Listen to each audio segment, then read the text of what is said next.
In this video, we will talk about text-based formulas. So we have upper, lower, proper, trim, proper plus trim. So let's learn about them one by one. In this video, we will talk about upper and lower. Okay. So here we have a sample data, let's say employee names. Okay. So here we have employee names, right? But as you can see, they are not in the proper format. For example, A is small, M is capital, right? So Amit Sharma, but this is not a correct way to write a name. Okay, so it's like employees has submitted some forms. Now it's your responsibility to change it to the correct format. For example, if you are working for a bank, then bank will require all the names in the capital letters, right? So we have a upper formula. It will make everything in uppercase. Okay, so let me show you how to do it. Just type is equal to and type UPP, and you can see it is recommending a formula of upper. Okay, so to use it, either we can double click on it or we can use a tab key to complete the formula, right? So I have pressed the tab key and it has auto-filled the formula, and you can see an opening bracket here. Okay, so in Excel, every formula will have an opening and a closing bracket, right? So what we have to type here in the brackets, see, it is suggesting you to enter the text here. Okay, so we have to select the cell where we have our text. Okay, so just select the cell by clicking on it, and you can see it has auto filled it. Okay, so A3, it means A column, third row, right? So A3.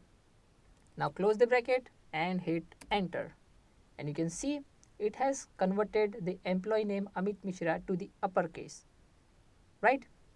So this way you can make everything capital by using upper formula. Okay, so in the same way you can do it with all these employees. Okay, but for this there is no need to type the same formula again and again. Instead, you can select the cell where you have applied the formula. Okay, go here at the bottom right corner, and you can see the sign, the cursor sign has changed, right? Here you can see a fat white plus sign, but when you go here you can see a thin black plus sign. Okay, so once you are here, just double click on it and you see the magic. Okay, it has converted all of the employee names in the capital letters. Okay, now it doesn't matter where employees are 6. Okay, in here we have demo, so 1 2 3 4 5 6, we have 6 employees, but in real world you have thousands of employees, right? So when you double click here, all of the names of the employees, okay, number doesn't matter here, all will be converted to the capital letter, right? So we have learned about uppercase. Now let's talk about lower. This formula will convert everything in lowercase. Okay, so let's see, is equal to LOW, and you can see it is recommending lower. Just use the tab key. Okay, again select the field, select the cell, close the brackets and hit enter. That's it. Okay, so it has changed the employee name to the lowercase, right? Now same way, just go here at the bottom right corner, double click on it and see every employee name is converted in lowercase, right? So we have a demo data where I have intentionally put the employee names in a different way, like here Rahul Mishra, first alphabet is capital and rest are small. Rohan Mehta is completely in capital, then last two are completely in lowercase, right? So it's a mixed data, right? So we have seen how we can use upper and lowercase. Now in the next video we will talk about proper and trim, and then we will see a combination of both proper plus trim. Now let's talk about proper and trim formulas.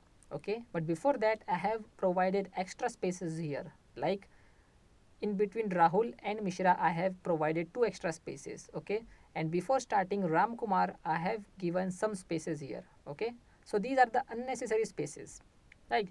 So now we have a proper formula which will actually convert your data in proper case.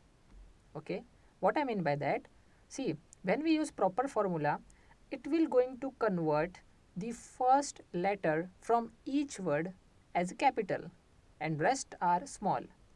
Okay, so in Amit Sharma, A would be capital and MIT will be small. Okay, then in Sharma, S will be in uppercase and HARMA will be in lowercase. So let's see, is equal to proper, use a tab key, provide this cell, close the bracket, hit enter, and you can see there are two words Amit Sharma. Okay, and you can see the first letter will be capital and rest are small.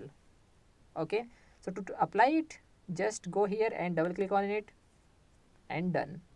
Okay, now this is not a correct way to show the data to the management. As you know, we have some unnecessary spaces here, right?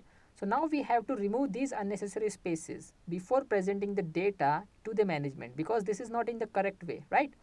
So using proper formula, you have completed 50% of the task.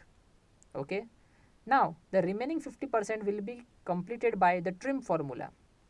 We use trim formula to remove unnecessary spaces.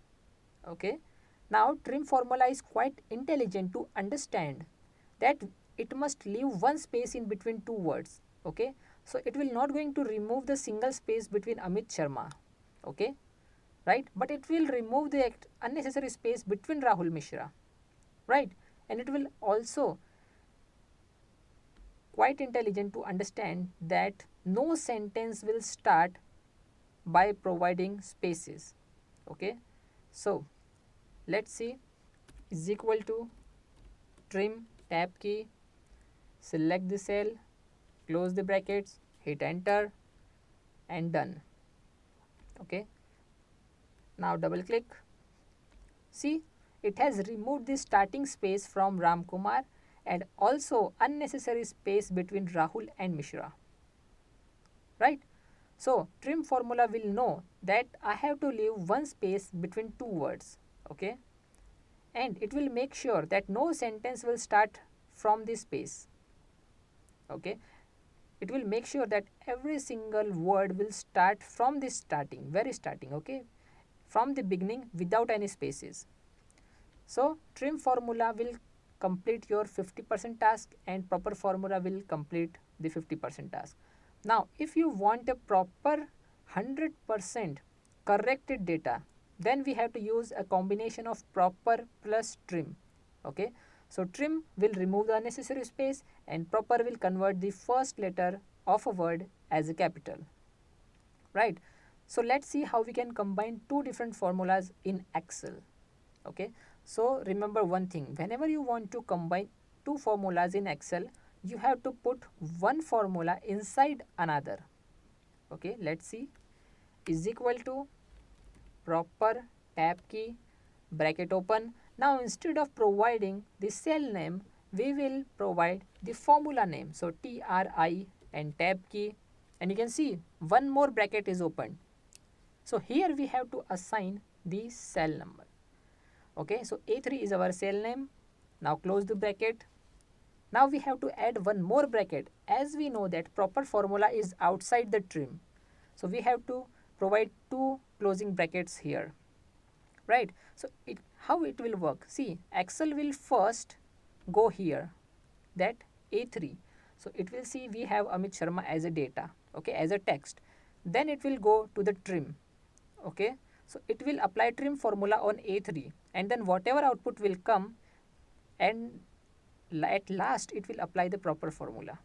Okay, so first it will going to trim it and then it will going to use proper. Okay, so just hit enter and see the magic. Okay, so first letter is capitalized and unnecessary space has been removed. Double click on it and see. Okay, so first it has trimmed the unnecessary space, okay, wherever it is required, and then it has converted the first letter of each word as a capital, right? So this is how you can use proper formula, trim formula, and a combination of proper plus trim. So in real world, you will need these kind of data most of the time, right? So you have to use a combination of both of these formulas. it will make your task easier and will save you a lot of time, okay, because it is not possible for you to manually correct each and everything, right? You have learned how to combine two formulas, right? Now you can change the formula if you want, okay? You can also change it from here as well, okay, in the formula bar. So we will replace proper with, let's say, upper, okay, hit enter, and you can see Amit Sharma is now in capital, right? So but you must know that which two formula you are going to combine. For example, if you use lower here instead of trim, if you use lower here, okay, so lower, hit enter, you can see the output in the uppercase, because the system will first select A3, that is Amit Mishra, then convert it into lowercase, and whatever output it will get, it will convert it in the uppercase at the end, okay, because upper is outside, right? So Excel will solve the formula like first in the brackets, then in the second brackets, and at last the outer formula, okay. So this is not useful at all, because you can get the same result by using upper formula alone, right? So you must understand that which formula you want to combine, okay. So let me change it to again proper, then trim, and at last the column name, okay, the cell name. So A is the column, 3 is the row, so A3 is the cell name. Hit enter. Okay, we have a mistake. See, we have not used the two closing brackets, okay. So Excel has used a pop-up to tell us that you have forgot something, right? Hit enter and you can see the output, right? So you can combine two formulas in Excel by using one inside another.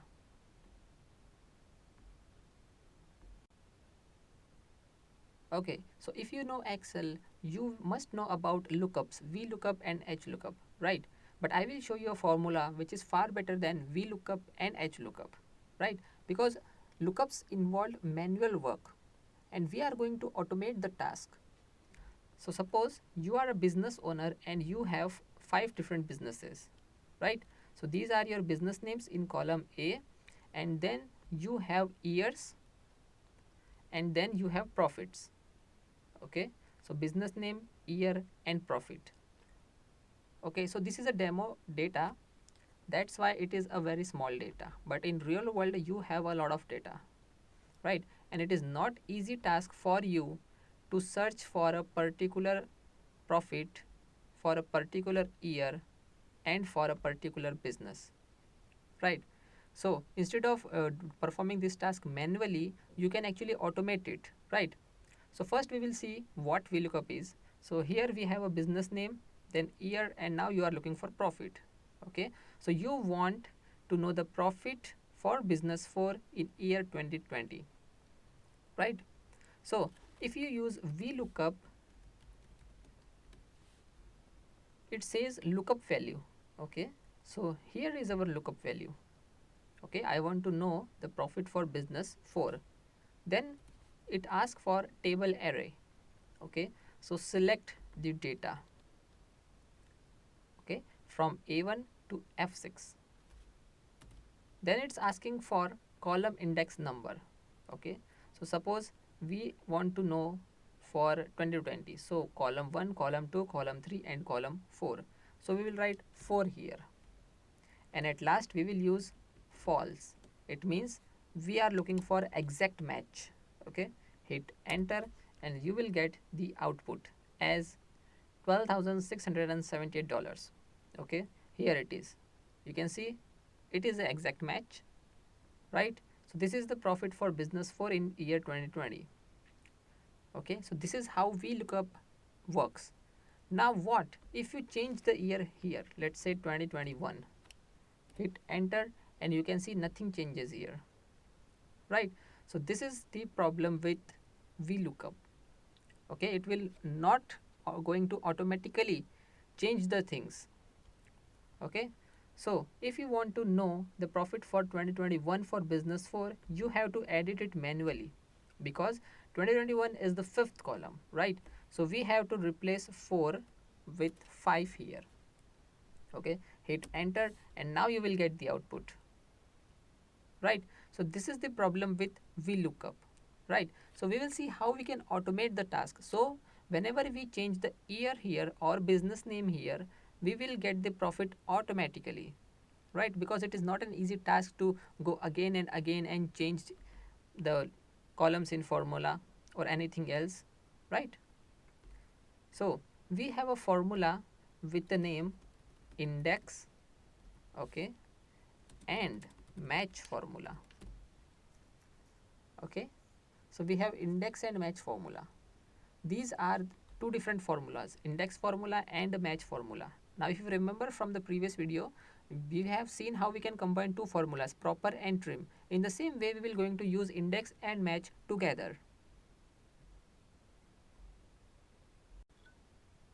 Now let's see how we can use index and match formulas. So we will going to combine index and match same as we have done before in the case of proper and trim, right? So first let's see index formula and then we will talk about match formula. Okay, so index formula is like a GPS for the map.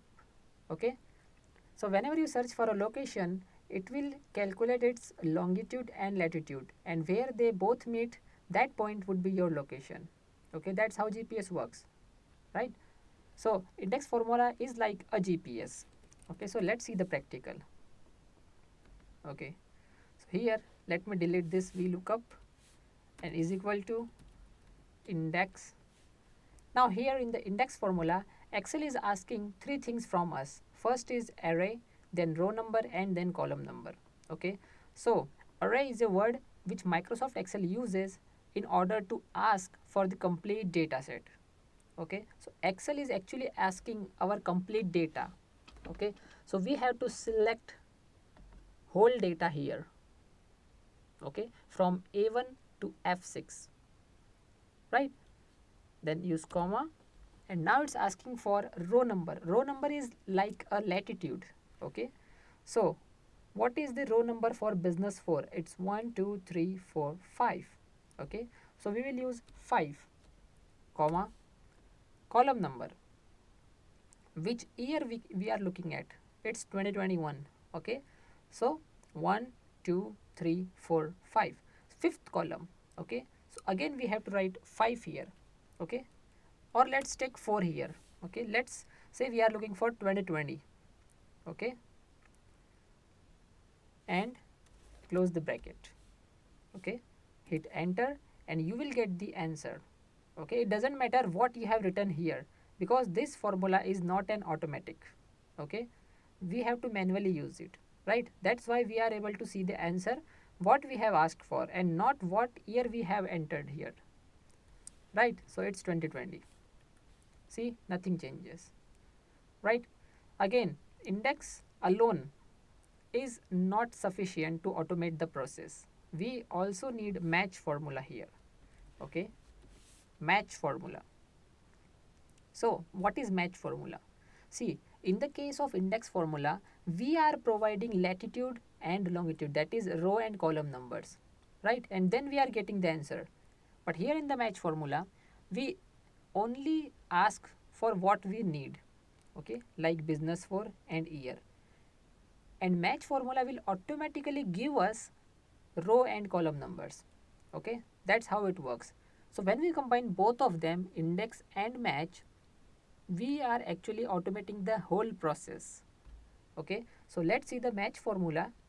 So if I use is equal to match, it says please provide lookup value. Okay, lookup value is what you are looking at. For example, we are looking at business 4 right now. Okay, so select that. Okay, then comma lookup array.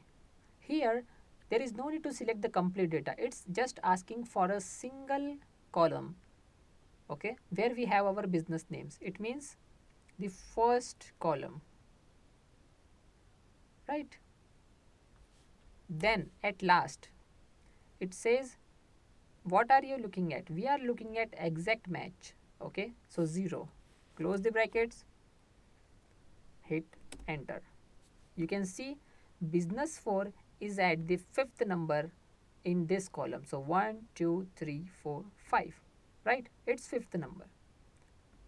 Okay. So this is the match formula for column.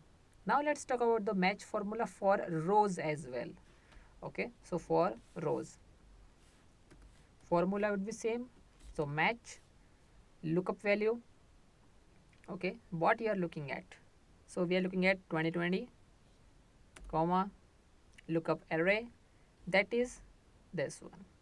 This time we will selecting the first row only and not the complete data here, comma, again we are looking for exact match. You can see the answer is 4.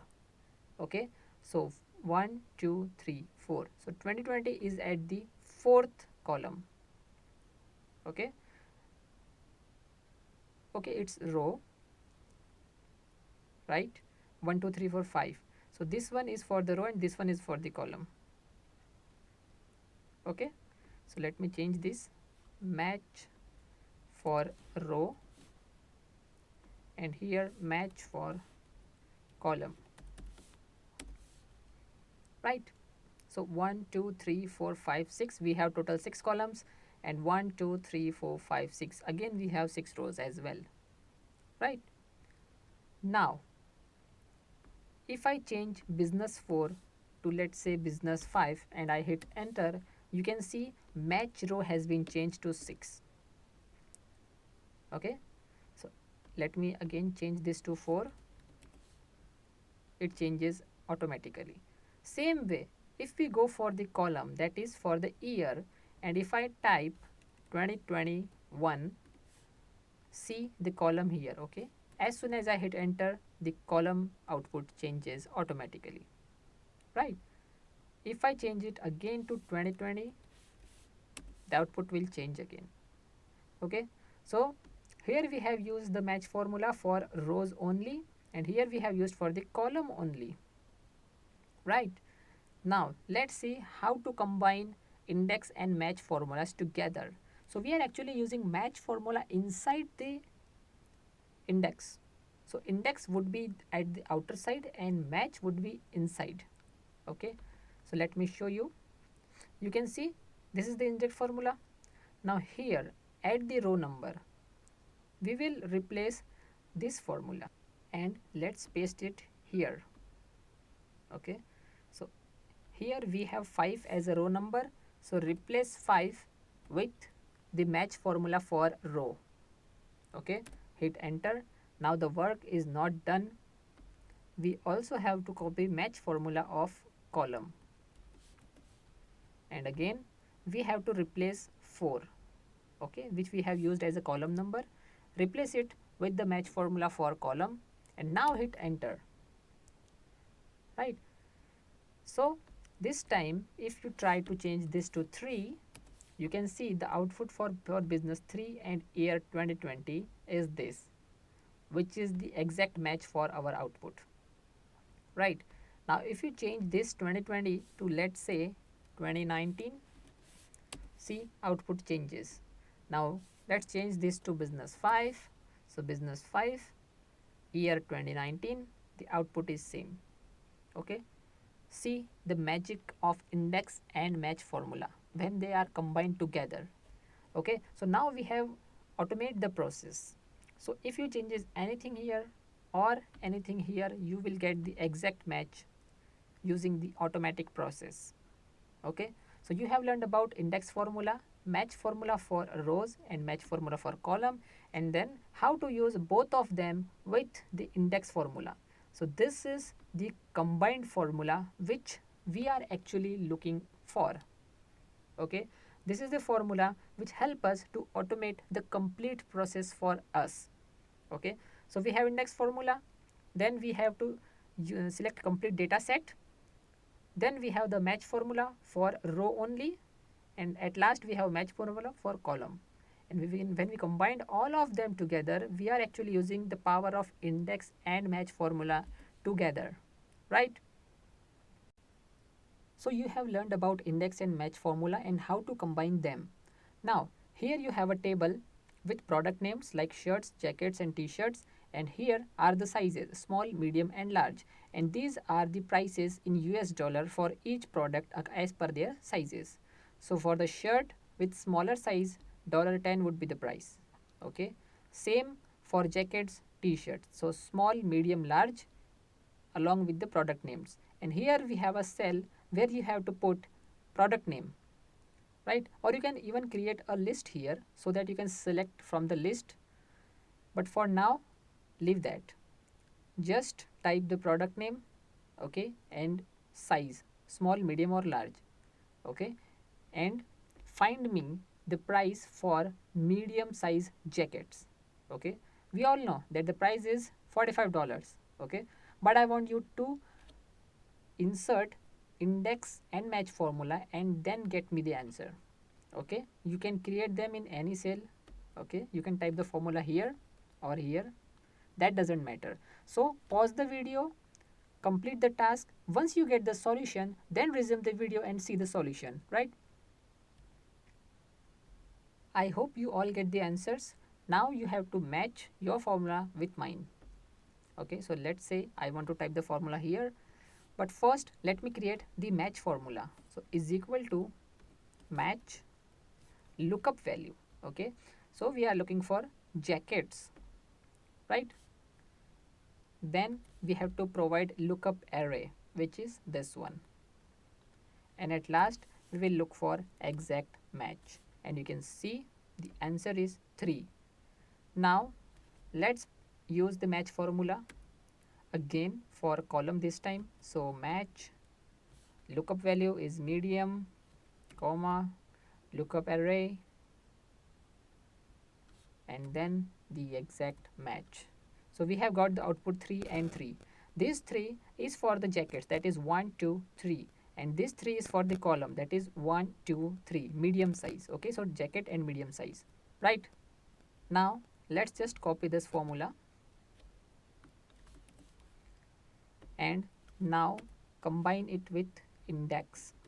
So index, array for index would be the complete table, right, comma, row number. See, instead of typing row number as 3, what we can do is we can paste the match formula which we have created for the row. Okay, then comma, again, now we can either type 3, okay, or we can use this formula. So for now let's just type 3 and close the brackets, hit enter, we get the answer. Okay, now let's just copy the match formula for the column and replace this 3, okay, with that formula. So this would be your final answer. If your formula matches exactly same as this, then you have found the solution. So 45 here, right? Now if you change here anything, let's say let's look for the large size, hit enter, and here you can see the price has changed to $50. Okay, so this is the final answer. Okay, so suppose you are responsible for continuously of, let's say, getting the total of something. Okay, let's say total sales or total revenues, or you need to find out, constantly find out the average of something, right? So we will see how we can use conditional formulas. Okay, for example, for total we use sumifs. Okay, so we have a table here, we have a data. So in the first column we have months, okay, January, February, March, April. Then we have products which your business are selling, so shirts, white shirt, yellow shirt, blue shirt, etc. Then we have country where you are selling your product like USA and UK, and then we have the revenue. So this is the total revenue for that particular product and particular month. Okay, so we will see how we can calculate the total of something based on certain criterias, right? For example, if you want to know, let's say, the total revenue for the month of February, Okay, so this is your condition 1, right? So we will use sum if. To get the total, we will use sum if. But here you can see two formulas, sum if and sum ifs, that is sum ifs. Okay, so what's the difference between the two? See, the first one, that is sum if, is the older version, okay, and sum ifs is the latest version. But Microsoft has decided to keep both the formulas. Okay, in the older one, we can only specify a single condition or single criteria, right? But in the latest version, that is sum ifs, we can apply multiple criterias. Okay, so suppose if you want to apply 100 criterias, you can do that. Okay, so based on conditions, we will try to find out the total using sum ifs. Okay, so sum ifs, bracket open. Here it is asking some more things like sum range. Okay, so sum range will be our revenue column, so select it, right, from D1 to D11, comma, it says specify criteria range. Okay, so criteria range is our month, because we want to find out the total sales for February. So we will have to select the complete column of months, that is from A1 to A11, comma. Now we have to specify our first criteria. Okay, so based on what you are looking for the results, so based on February.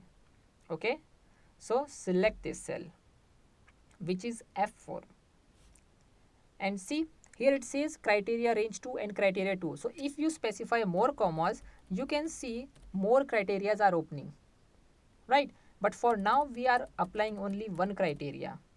So let me close this and hit enter. Now you have got the total, okay, of what?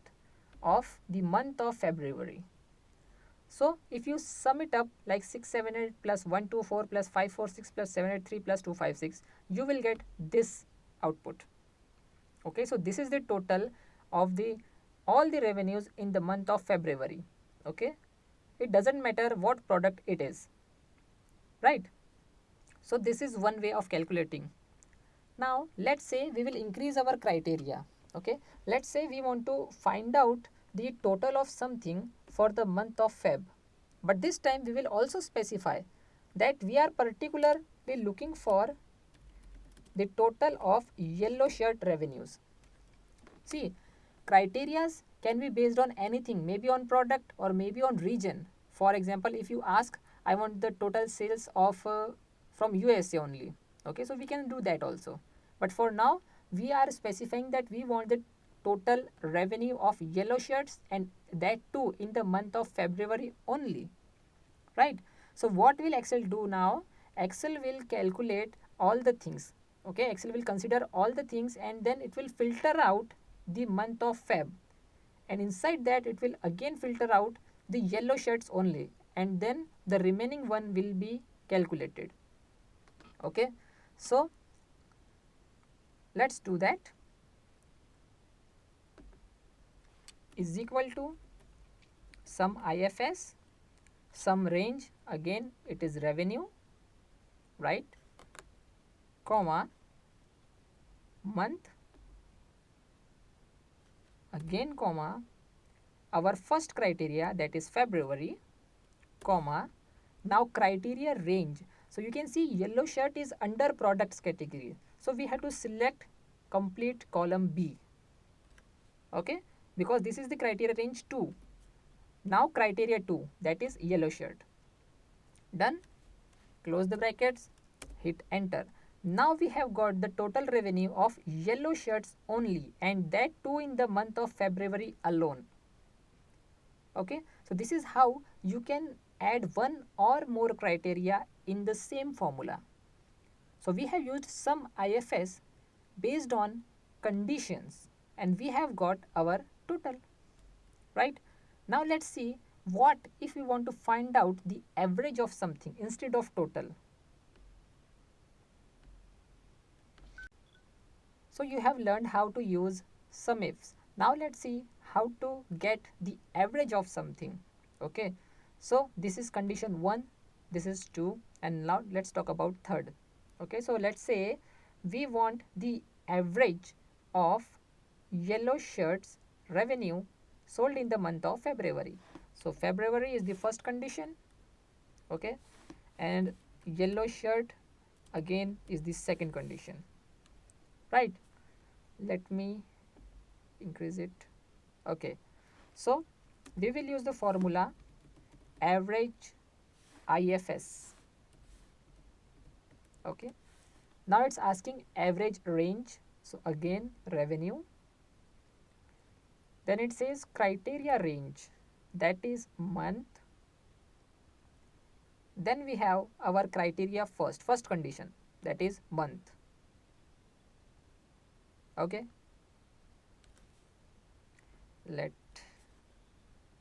me select this, comma, criteria 1, comma, products, that is criteria range 2, comma, and then the second condition.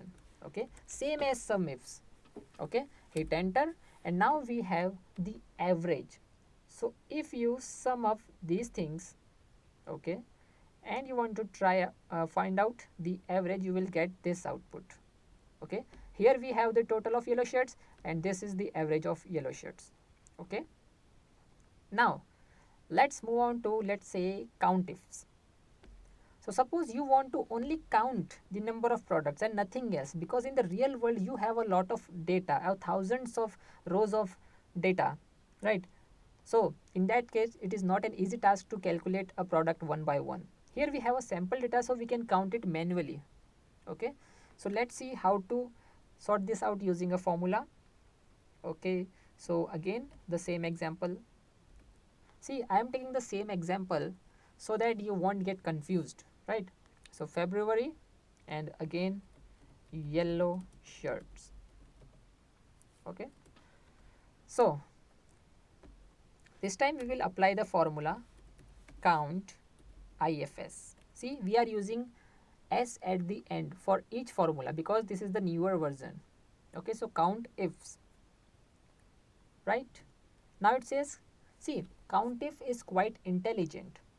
Okay, it will remove, it will only consider your criteria, and rest of the things will be removed automatically. So there is no need to specify more things as we have done for the sum ifs and average ifs. Okay, what I mean by that, just see.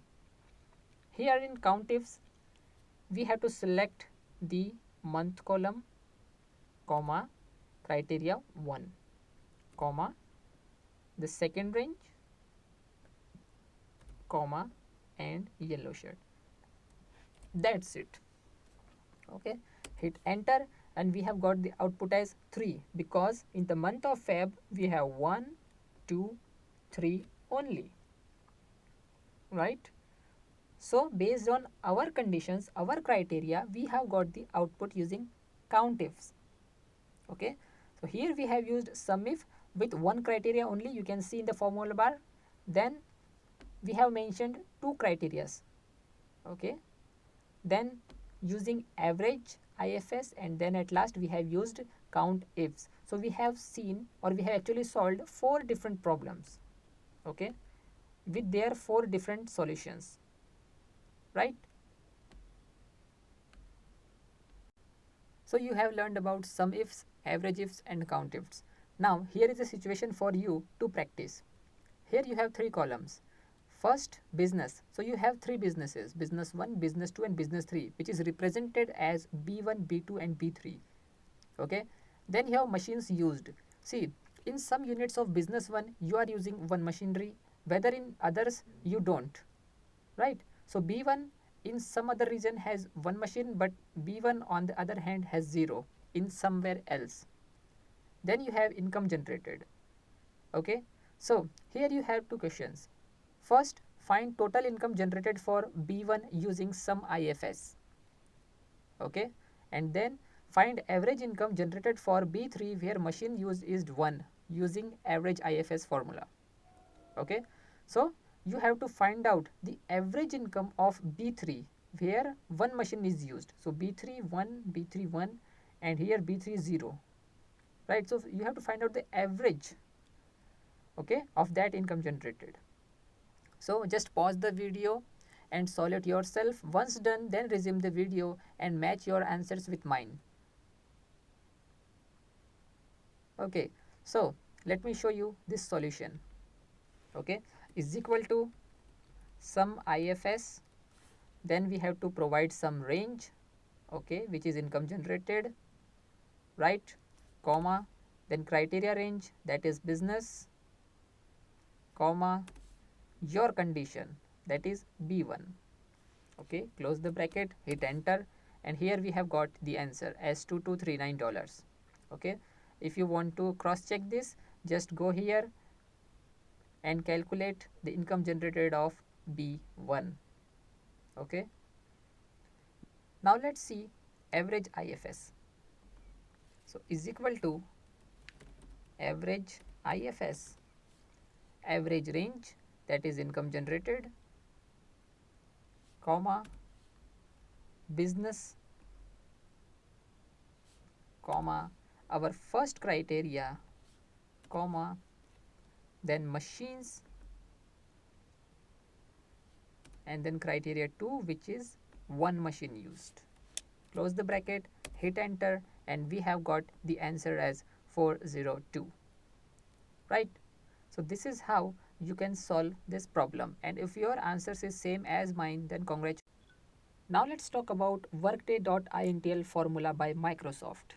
Okay, so suppose your company is assigning you a project, okay, and you have got the start date for the project, and company will tell you that in how many days you have to complete this project, okay, and you want to find out the end date of the project. Okay, in that case we will use this formula. So let's see. So suppose start date for the project, let's say it would be 10th of March, so 10/03/2023. Okay, then you have working days. Okay, so let's say company will ask you to complete this project in, let's say, 5 days. Okay, and 5 working days and not 5 calendar days. Okay, then you have to find out the end date for your project.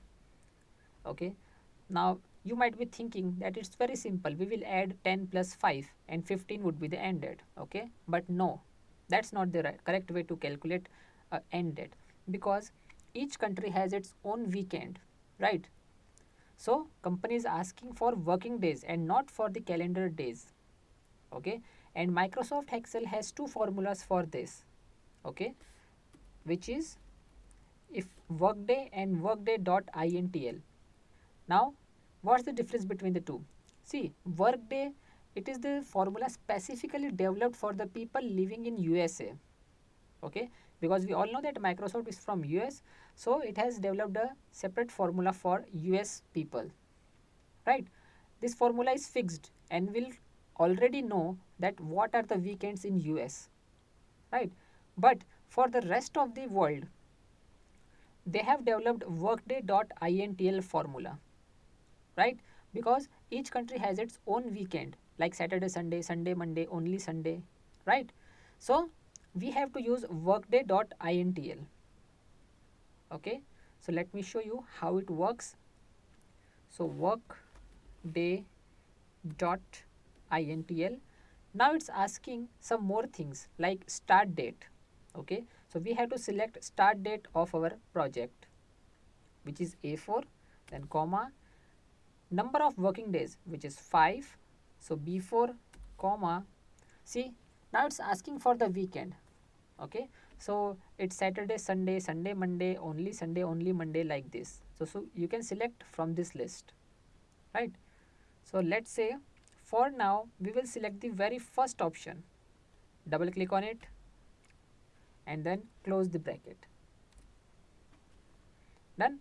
See, if I don't close it, you can see it's also asking, when I use a tab key, you can see it says holidays at the end. Okay, so if you want to add any national holiday or your company specific holiday, you can do that here as well. Okay, but for now just leave it. So we have got the answer as 17. Okay, why 17? Because in between these days, between 10 to 17, we also have a weekend, right? But the problem with this formula is it works on Microsoft logic, okay, where Microsoft says that count the number of working days from the very next day of assigning the project. For example, company has assigned you project on 10th, then it will start counting working days from 11th and not from 10, okay, which is not a good thing, because in most of the countries the day you got your project, that would be the first working day of you for that project, okay. So to make it clear, we will use -1 at the end, okay. So now this is our final answer, okay. So starting from 10 including weekends, this will be our end date, okay. So we can use Workday formula for this, but if you are from US, then you can simply use Workday instead of workday.intl, okay. So is equal to Workday, and you can see here it's asking you only start date and days, okay, and then holidays if any, but not weekend, because weekend is fixed here, right? So let me remove this, and we have got our end date of the project. Now Microsoft have created this formula just for the people who are using Excel, okay, to make sure they don't forget or don't miss the end date, okay, the deadline of their project, okay. For that purpose Microsoft has created this thing. Now let's say we know the start date of the project and end date of the project, and we have to find out working days, okay. So start date, end date, and now we have to find out working days, right? So for this we have one more formula called as network days, okay. Suppose start date is, let's say, 10th of April 2023, end date will be 13/04/2023. Now we have to find out the total working days. So is equal to, again, network days and network days.intl. We will go with .intl. So network days.intl. Microsoft Excel will asking for the start date, comma, end date. Again, weekend we will go with the first one, that is Saturday, Sunday, and holidays if any. So for now I will leave it blank, right? Hit enter, and you have got the answer as 4, okay. Why 4? Because the formula network days will also include the start date and end date while calculating working days, okay. Unlike the previous formula, here in workday.intl it is not including 10th, okay. It will start from the very next day, that is 11th. So we have to use -1 here, but in this formula there is no need to add or subtract anything, right? It will automatically include start date and end date for the project. Now I don't know why, but this is the Microsoft logic, okay. So we have got working days, but there is one more beauty of using Workday and network days, okay, and that is if you change something here, okay, the output will also changes. In the same way, if we change anything here, our working days will change automatically, right? So this formula will also help us to detect the changes automatically and will change the output accordingly. Now let's talk about presenting the data to the management, okay.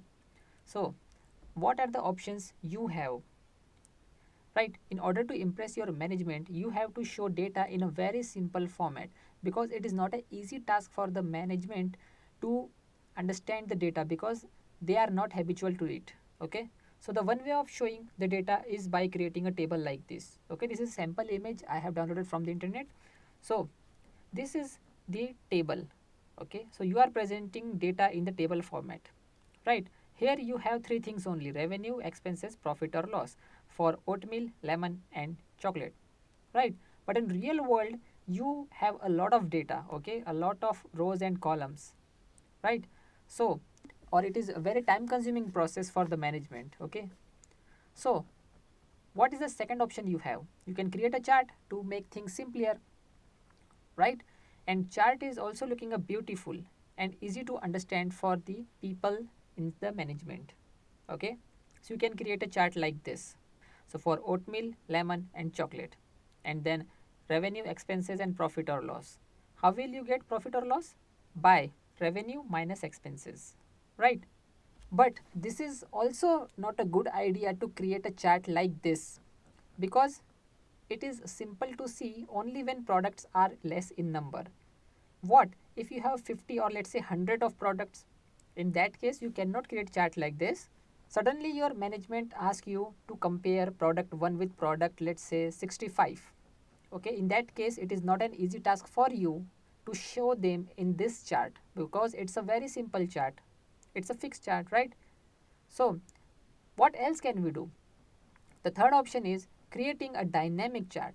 Okay, what I mean by that? Dynamic chart is the one which automatically changes when we ask it.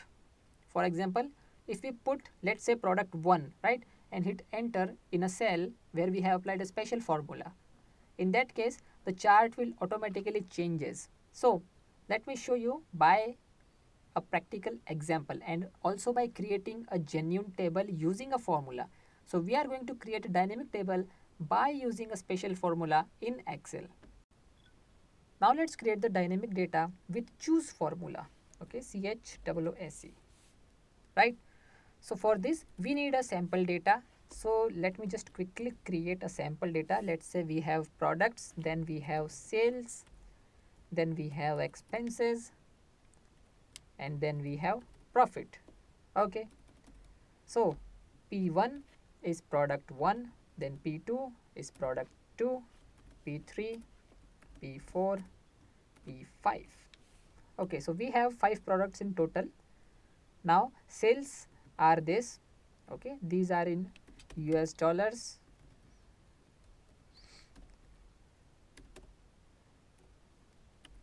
Then we have expenses,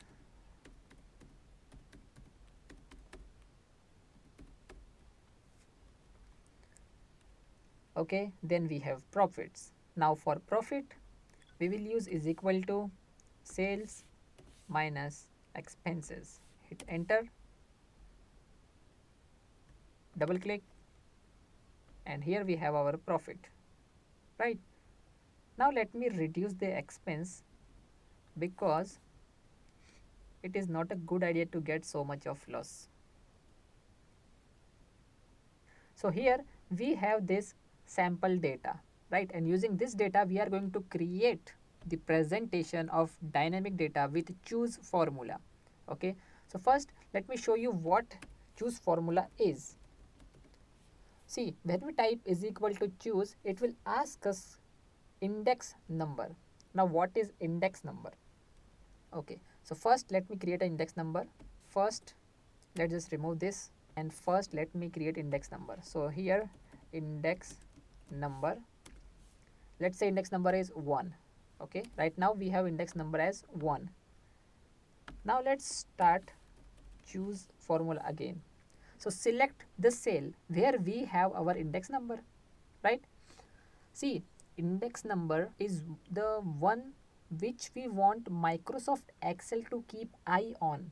Okay, so this is the cell where we want Microsoft Excel to pay its complete attention. Okay, why? I will tell you right now. Then we have value 1, value 2, value 3, etc. So what is value 1? See, let's say we say have, comma, value 2, have a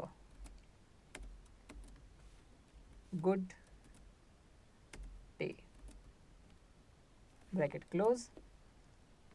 See, these are the 4 different values. Each value have one number. Like if we type 1, the output would be have. If we type 2, output would be A, and so on. Hit enter. You can see we have got the output as have. Why? Because index number is 1. But when we change index number to 2, you can get A. Then 3, good, and then 4 we have day, like this. So this is the index number.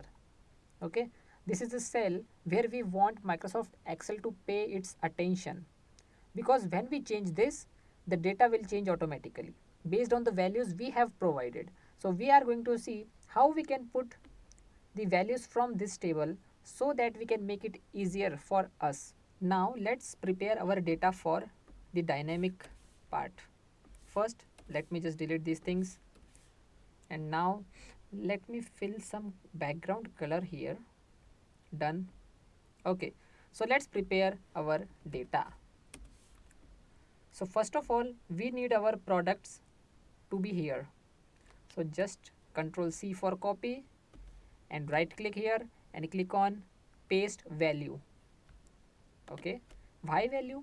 Because it has removed the background color and have pasted only the data which we are looking for.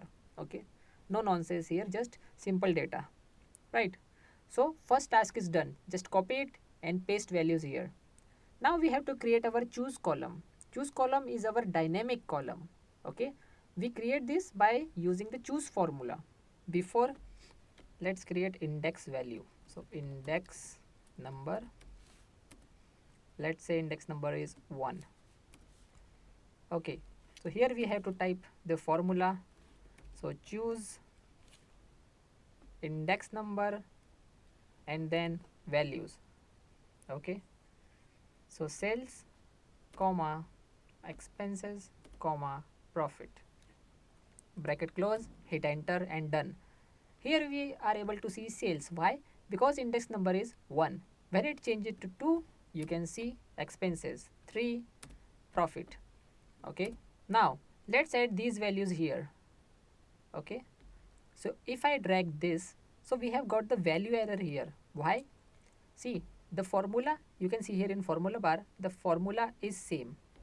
Okay, it means when we shift one row down, this index value will also be shifted one row down, and here below there is nothing, no number. We are unable to see any value here, okay, other than error. So to improve this, we have to go here, and here in between n and 4 we have to add a dollar sign by using shift plus 4. Okay, so a dollar sign, right? So first let me delete this, and now when I drag this down, you can see these values instead of error. Okay, why? Because if we look at the formula, by using dollar sign we have made this cell constant for each one.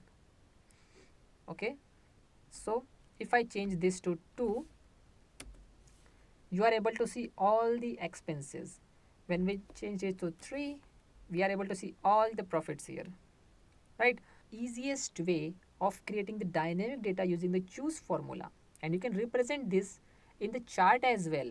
So whenever you change the value here at the background, the value changes at this point, but only you know that this is the original data. Okay, because management will able to see only the chart, okay, and not this data. Now let's create the chart using this dynamic data.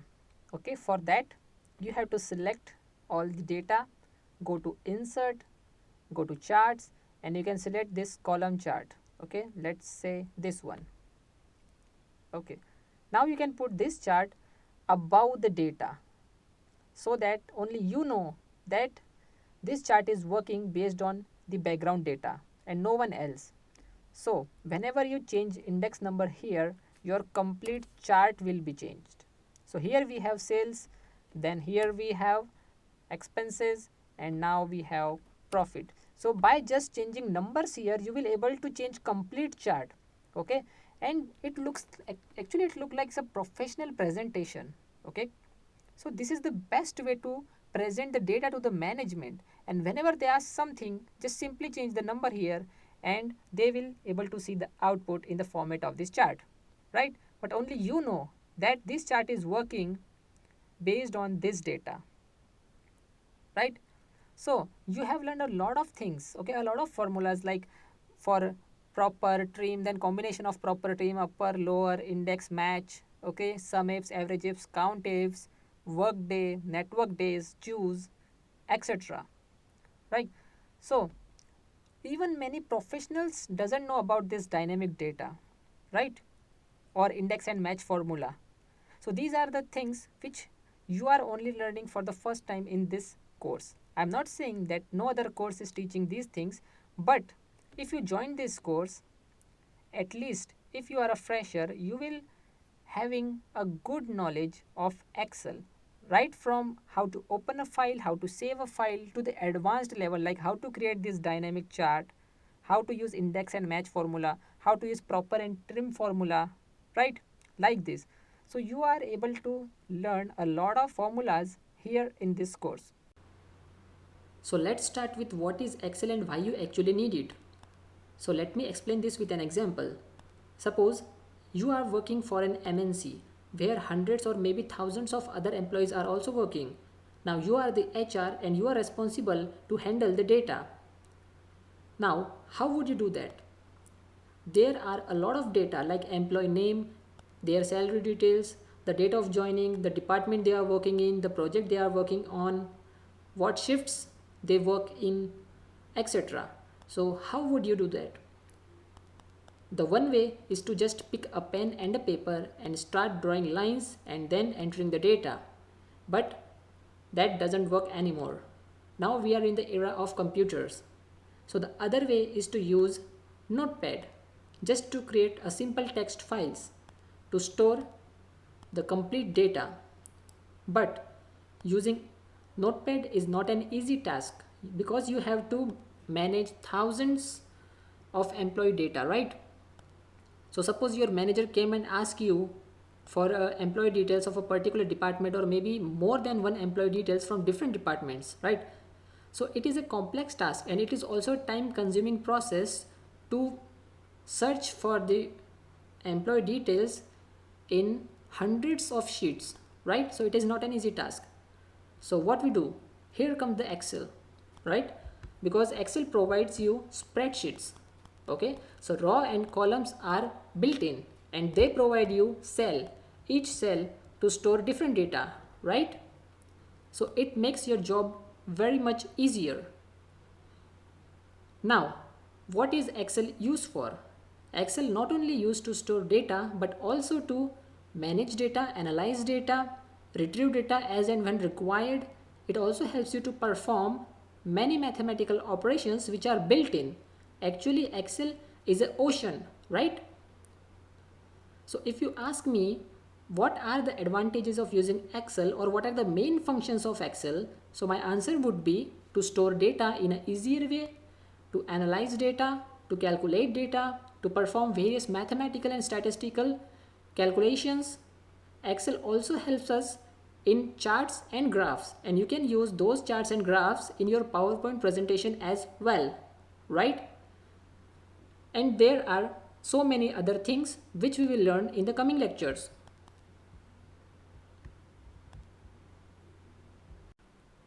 In this lesson, we will talk about how to launch Excel, how to enter basic data, and how to save the data and close the Excel. So let's see how to launch Excel. To launch Excel, simply press Window key and type Excel. Hit enter and here we go. Simply click on blank workbook. Now, if you are using Excel 2016, then Excel will by default provide you 3 different sheets. You can see here at the bottom.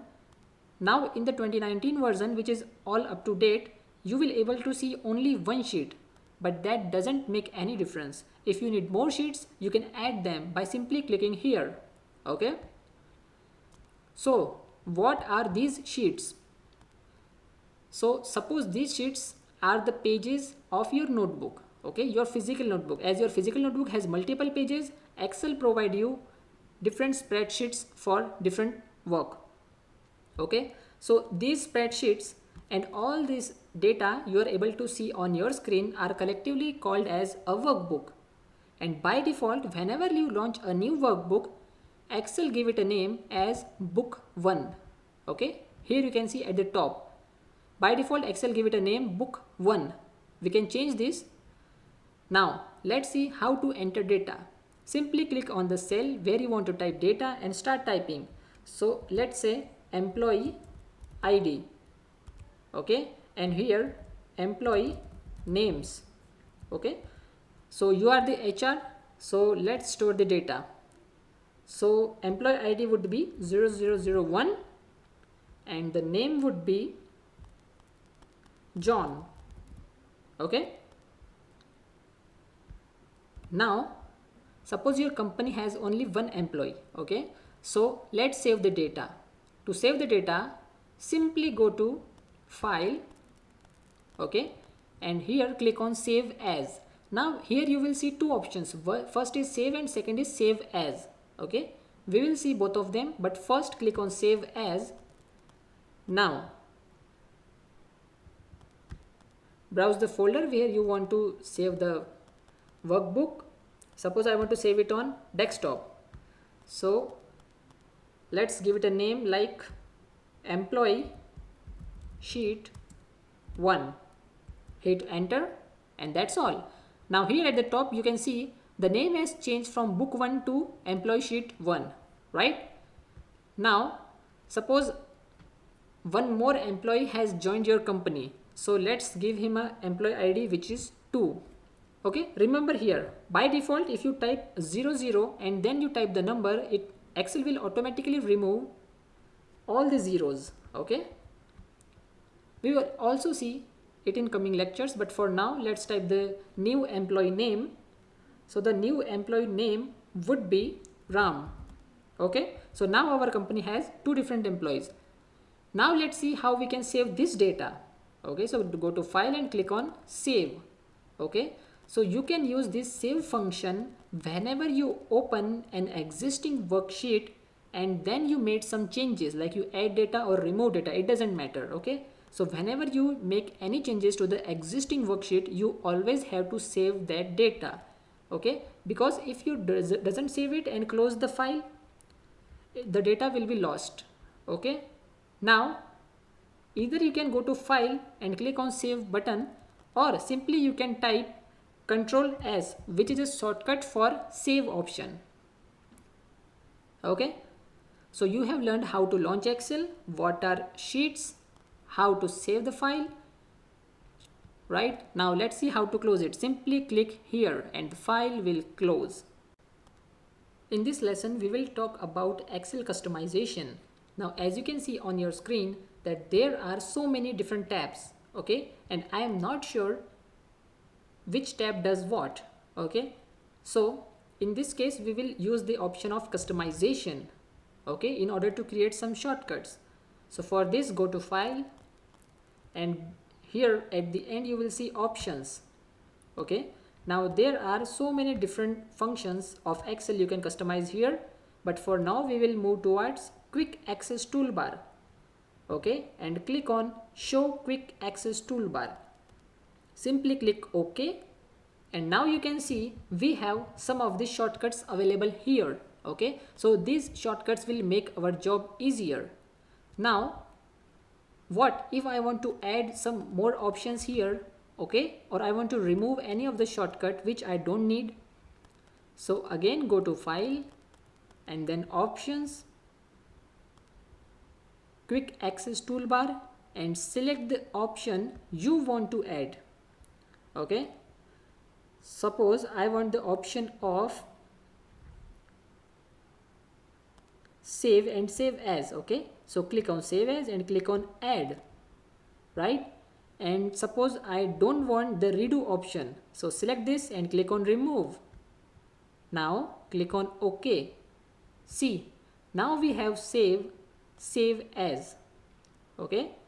For save as you can also use F12, which is a shortcut for save as, right? So in this way you can customize shortcuts as per your needs. In this lesson we will talk about the important terms in a sheet, okay. So as you can see on your screen, here is the sheet 1. Now here are the ribbons and below here you will find the formula bar, and at the bottom you can see the status bar, okay, here. And there are other options like normal view, page layout, and page break preview. And here is the zoom in and zoom out scale, right? Now let's talk about columns.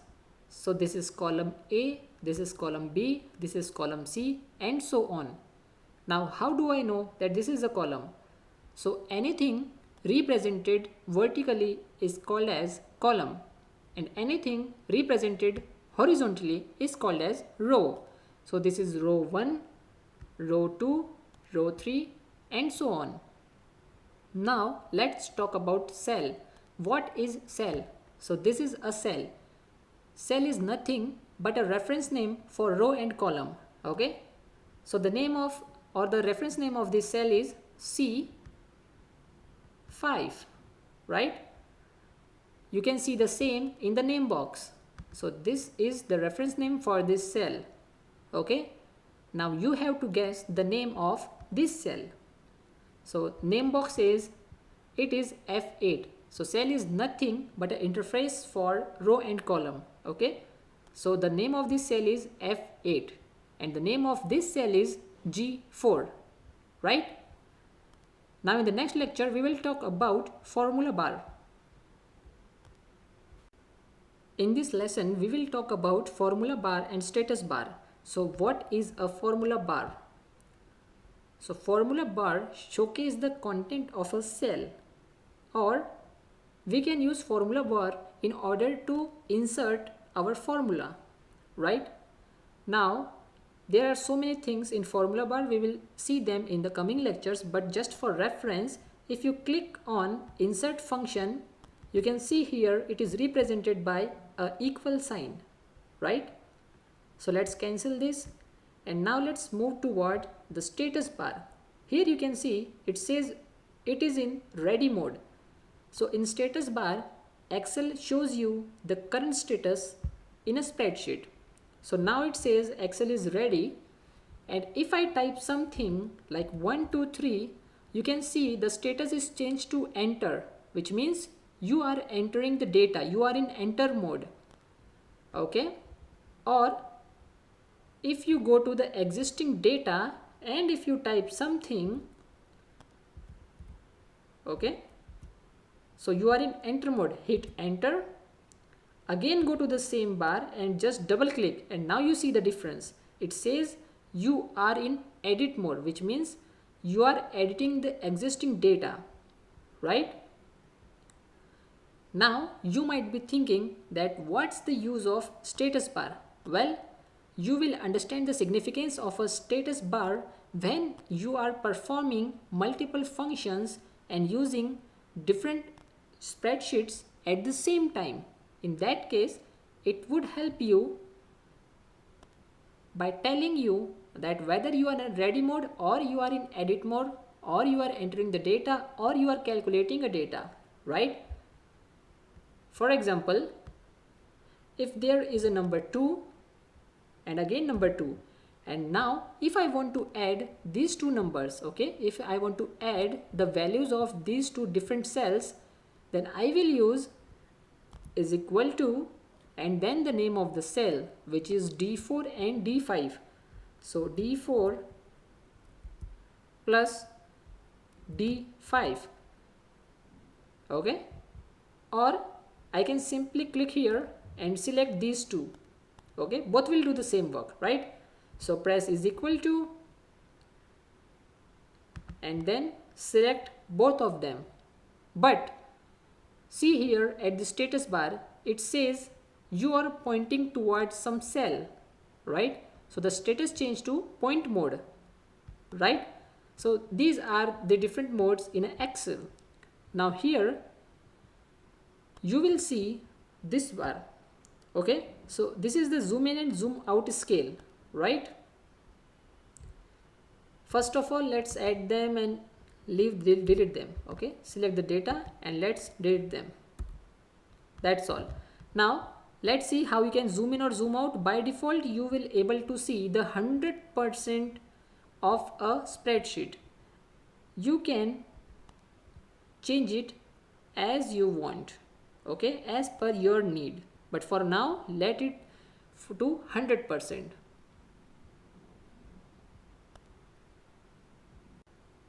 Now let's talk about tabs. What are tabs? So this is the home tab, this is insert tab, then page layout, formulas, data tab, review tab, and so on. Now the tabs are also called as ribbons. Now what the ribbons actually do? Okay, so they put all of the options related to a particular thing together. Okay, so these are the options related with font put together. So these are the job of ribbons. So if you want to make any changes to the font, you have to come to home tab and then change them. So this is the style of the font.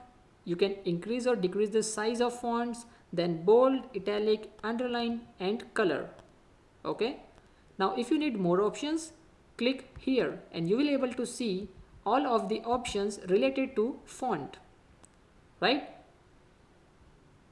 Now from here you can change the alignment, then numbers, then styles, then cells, and then editing.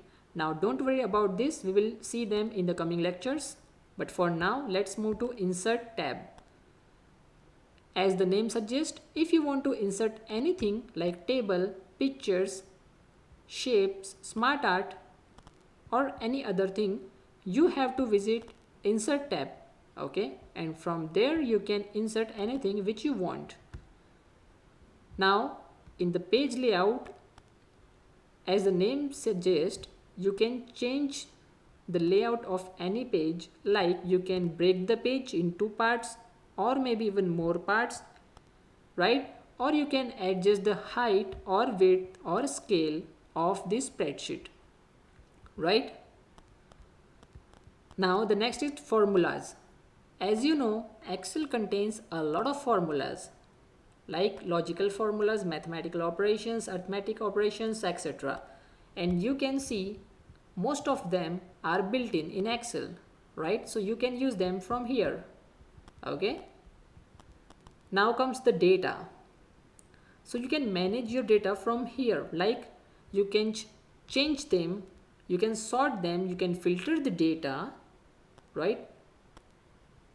And there are so many other options which you will see in the coming lectures. Now let's go to review. Here you can check the spelling, you can check your workbook statistics. Okay, you can also protect your data by using the option protect sheet.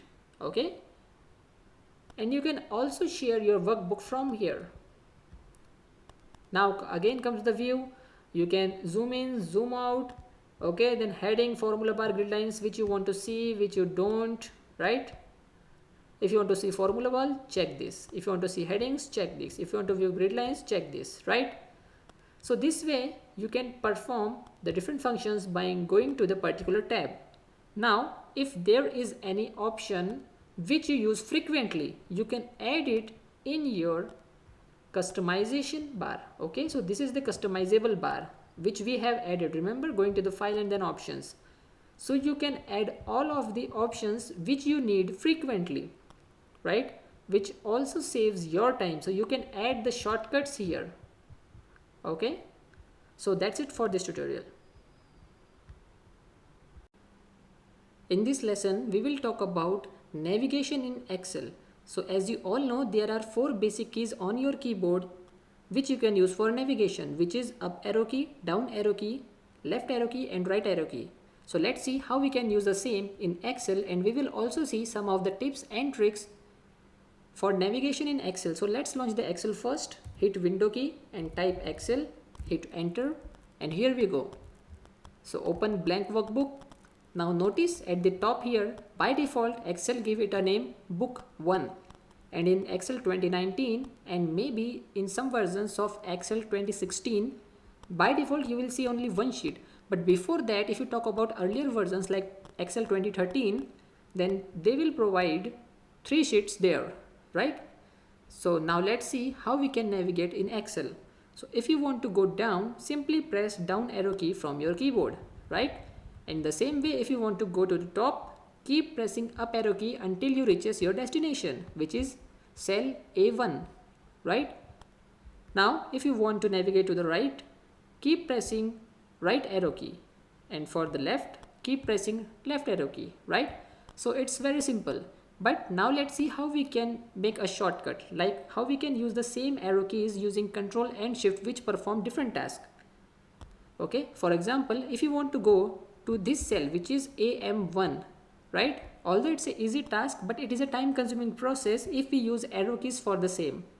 So let's see how we can use the shortcut in Excel. But first of all, let's create a database.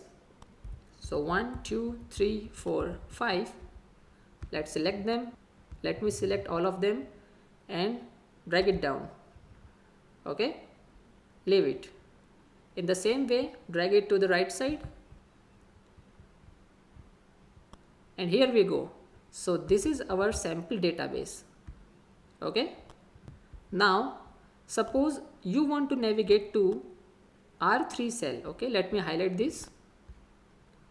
Okay, so the first way is to use your right arrow key until you reaches your destination. Okay, or the other way is to use shortcut, which is use Control and then use right arrow key. In this way, you will reach to the very first cell of your database. Okay, but when you press Control right arrow key again, you will reach your destination, which is the last cell of this database. Okay, of this row. So if you want to go back to D3 again, simply press Control and left arrow key, right? But what if you want to navigate to L3? Now this is not possible using Control and arrow keys. In this case, you have to move to your destination using arrow keys. Okay, there is no shortcut for this for now. Okay, now let's see how you can select the complete first column. The first way is to use your mouse. Okay, click and drag your mouse all the way to the down. Okay, and the other way is to use shortcut keys, which is Control, Shift and down arrow key. Understood? Now in the same way, if you want to select the other columns, then type Control, Shift and right arrow key. Okay, only one time. I hope you all have understood this. Okay, let me try this once again for you. Keep pressing Control Shift. Do not leave any of the key. Okay, and then press down key. It has selected the first column, and if you want to select the complete database, simply press right arrow key. Okay, along with Control and Shift. So this is the basic navigation, or should I say tips and tricks for navigation in Excel 2019. Now practice this by creating a sample database on your own by entering your name, your family name, your friend's name and the movies you watch, at what time, etc. So create a sample database and then try these shortcuts. Excel has a lot of shortcuts. So let's see one more. Now we will use Alt key. So let's see what happens when I press Alt key. See, some characters and numbers highlighted. Now, what's the use of this? It has created a shortcut for us for each different tab. For example, if I want to navigate to the Home tab without using my cursor, then I will press H key. Okay, now you can see we are under Home tab and all of the functions or features of Home tab are again highlighted with many characters and numbers. So suppose if I press H key again, you will see some more options along with the shortcuts, right?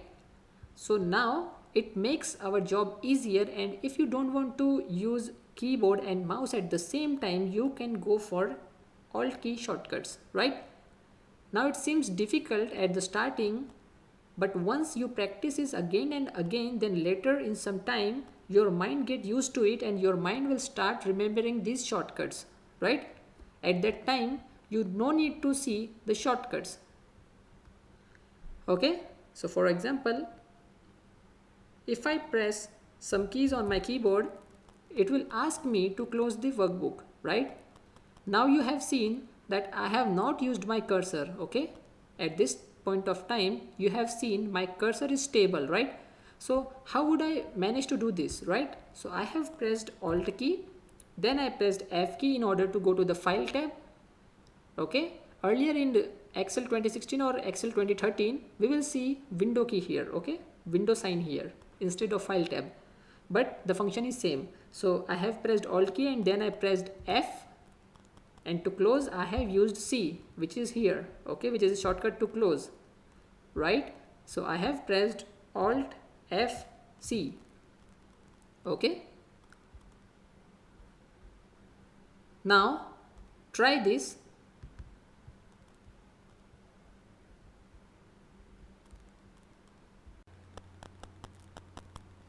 Now in this video we will talk about basic formulas in Excel.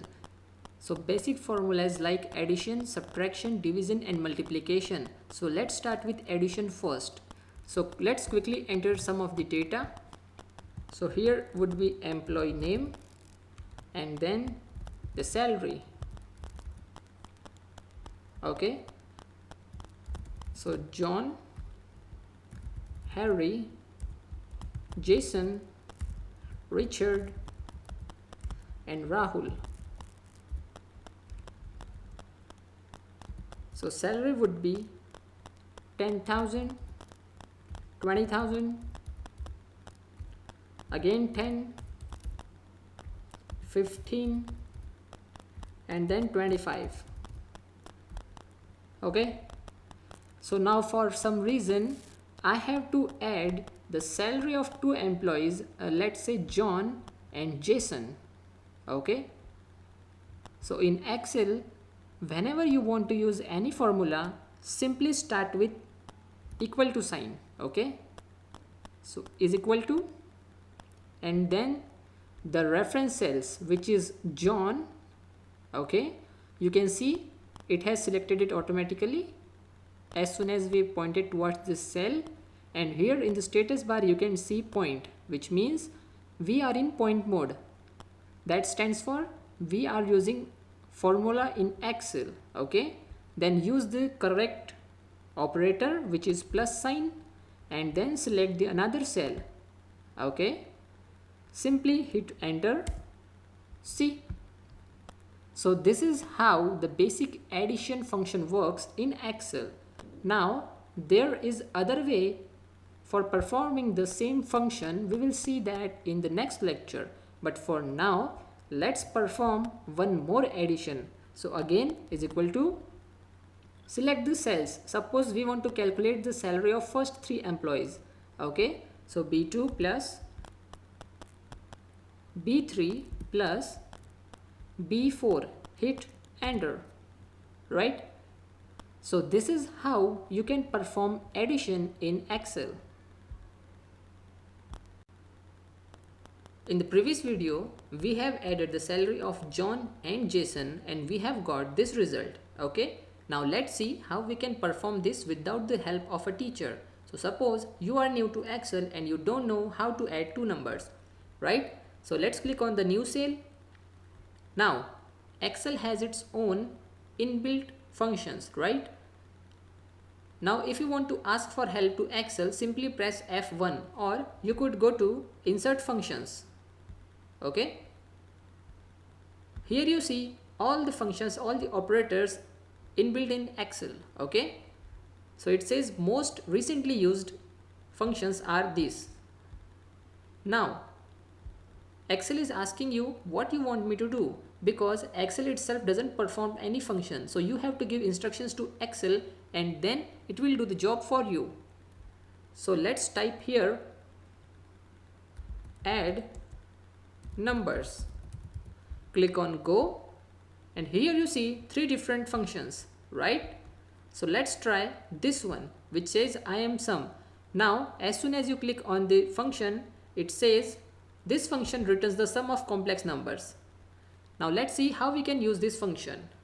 Simply click OK, right?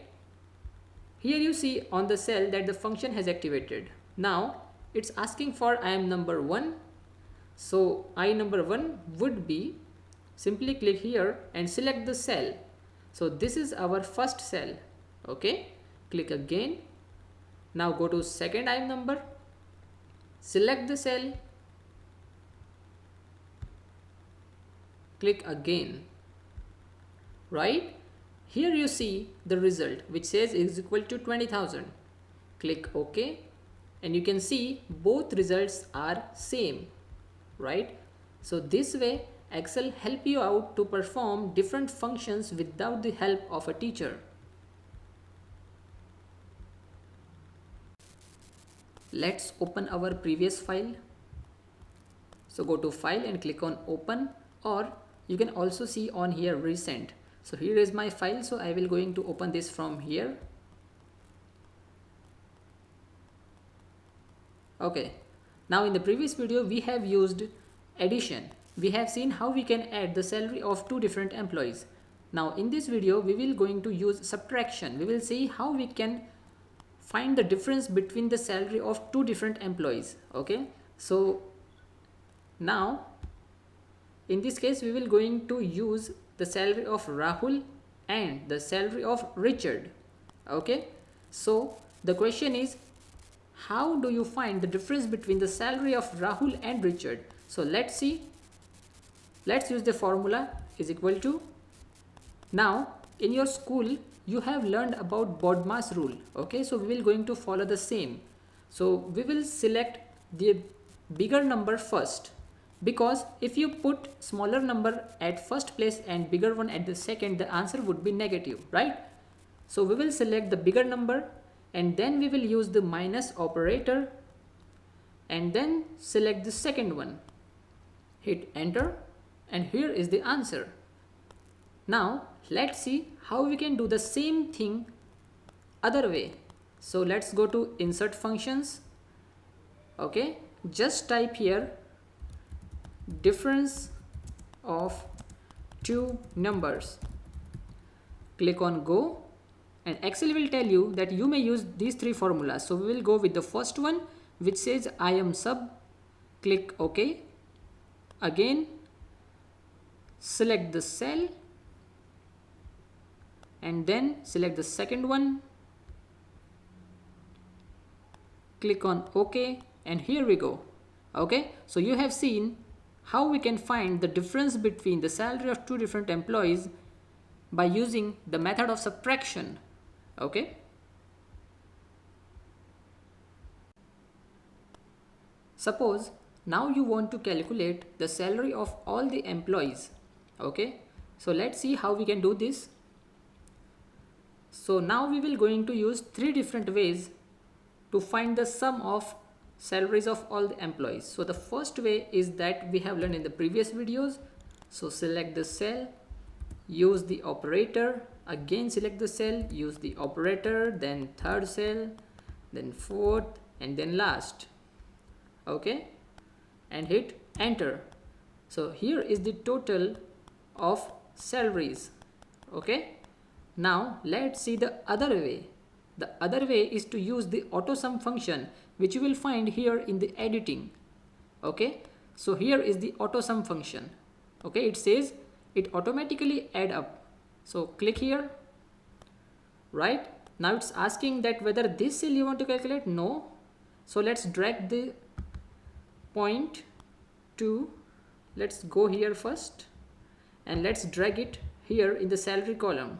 Okay, now select all the cells which you want to calculate.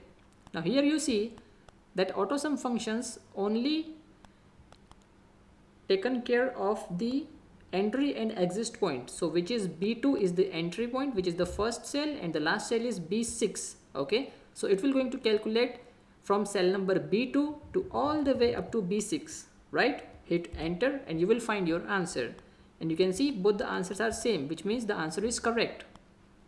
Now the third method is to use is equal to sum. So whenever you type any inbuilt function of Excel, Excel will show you here at below like this. Okay, so this is the correct format. Right, now you have two options here. Either you can select the cell and then comma and then second cell and then comma and then third cell, or what you could do is you can simply select all the cells like this. Okay, let me remove this one. let's close it and hit enter. Right? I hope you understand all the three methods.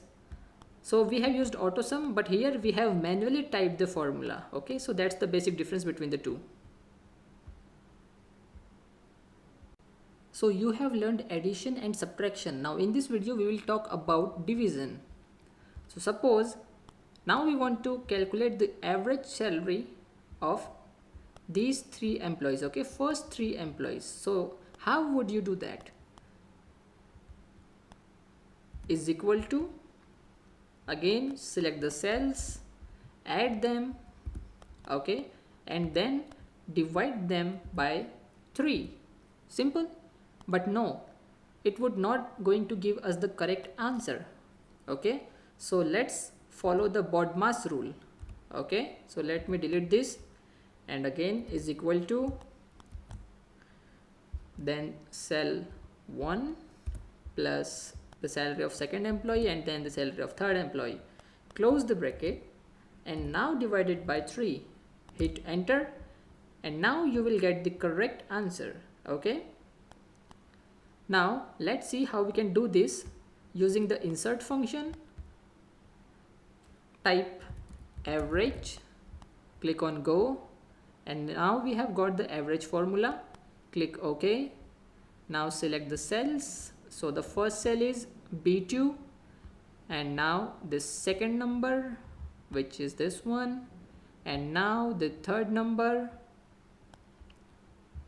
Okay, see, the number is increasing continuously. Okay, now click on OK, and here is our answer. Okay, so both the answers are same, which means these are correct. Now let's see how we can increase or decrease the decimal points. Okay, so if you want to increase the decimal points, click here, increase decimal. Okay, and you can see the decimal is increasing. Or if you want to decrease it, simply use the option called decrease decimal under numbers. Okay,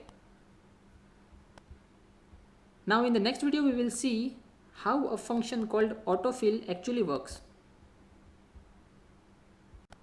In this video we will going to talk about two different functions. The first one is multiplication and the other is autofill. So let's see multiplication first. So suppose there are two numbers, okay, and now we want to multiply it. So again is equal to, select the first cell and then use the correct operator and then select the second one, hit enter, and here is our answer. Now the other way is to use insert functions. Okay, simply type multiply. Okay, click on go, again select the first option, click OK, select the two cells. So here is the first one and now here is the second cell. Okay, click on OK, and here is our answer. Right, so I hope now you have learned about addition, subtraction, division and multiplication. Now let's talk about autofill. Remember, Excel is a little bit intelligent. It recognizes some of the formats. So let's type 1, then 2, then 3. Okay, now you have seen that Excel understands that we are trying to write the number in correct sequence. So let's drag it down. This handler is called autofill handler. So let's drag it down. See? Okay, so autofill is nothing but it will help you to save your time. Okay, in the same way, if we are typing months, so Jan, Feb, March. Okay, so let's do the same. First select the 3 of them and then drag it. Okay, now Excel also understands the difference between odd and even numbers. So let's try them.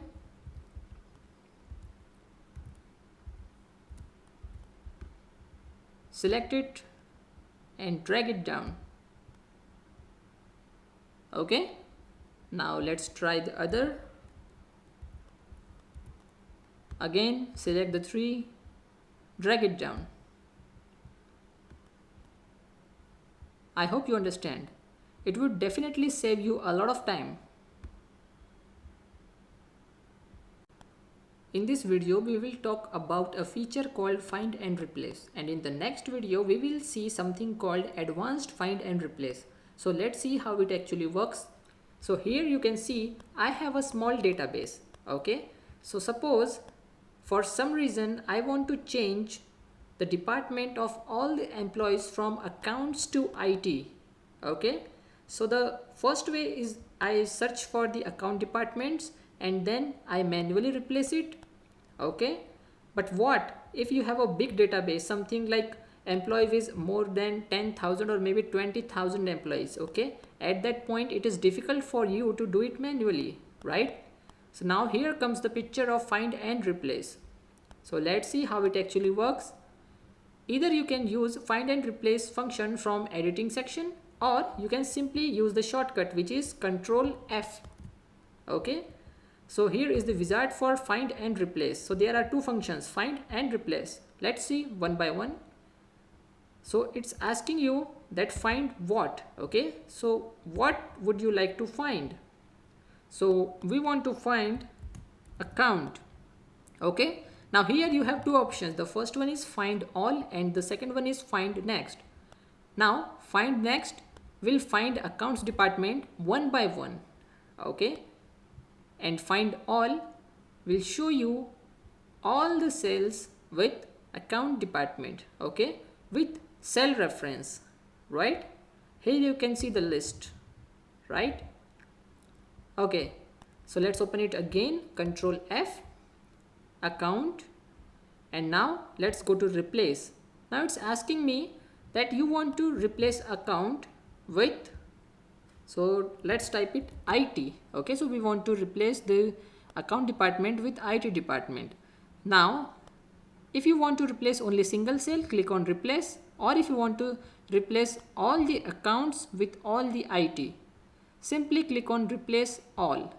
Okay, it says we made 6 replacements. Click OK, and here you can see. Okay, so there is no account department here, right? Now in the next video we will talk about advanced find and replace.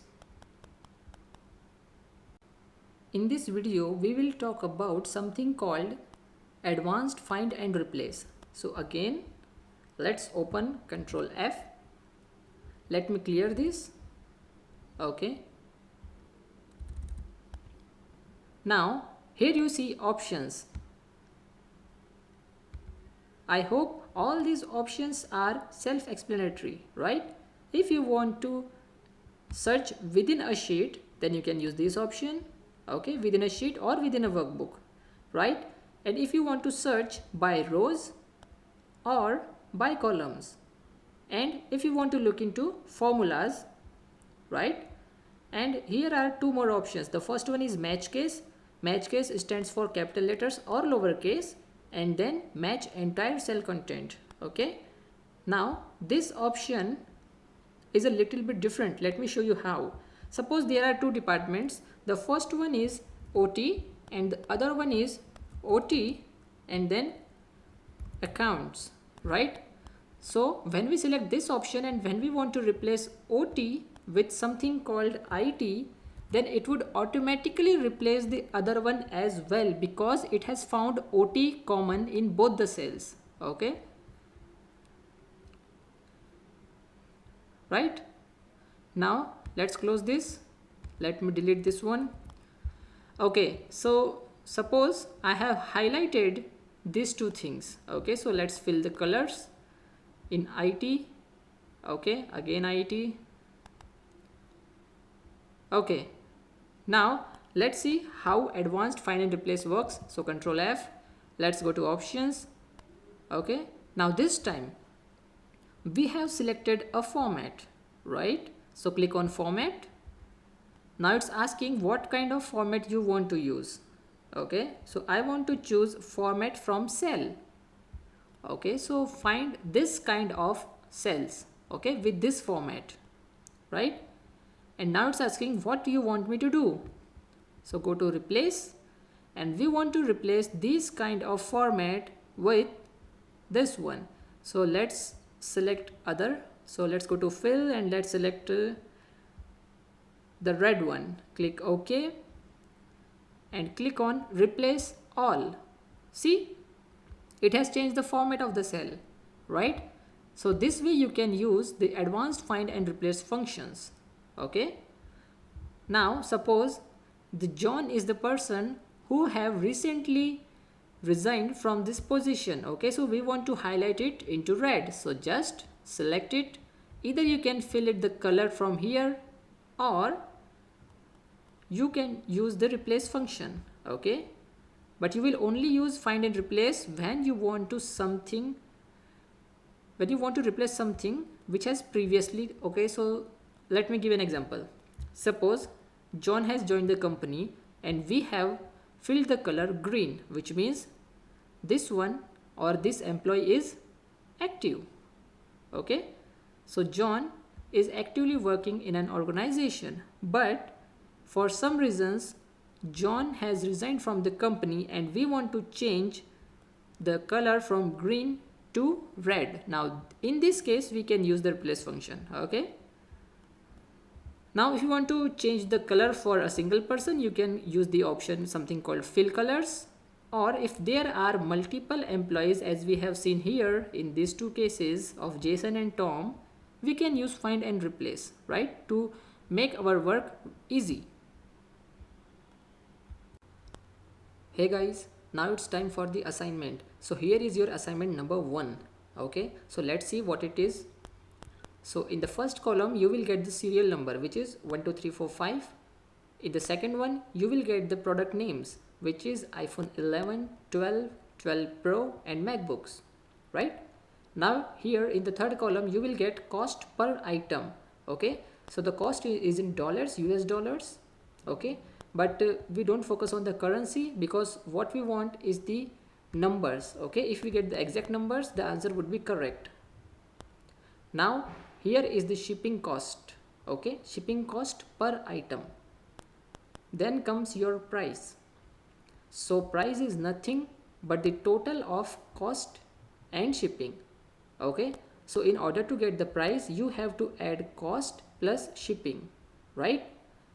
Then comes the quantity. So here are the quantities of these items. Now comes the total. So to get the total you have to multiply price by quantity and you will get your total. Okay, so when you multiply the price of each item with their quantity, you will get the exact total.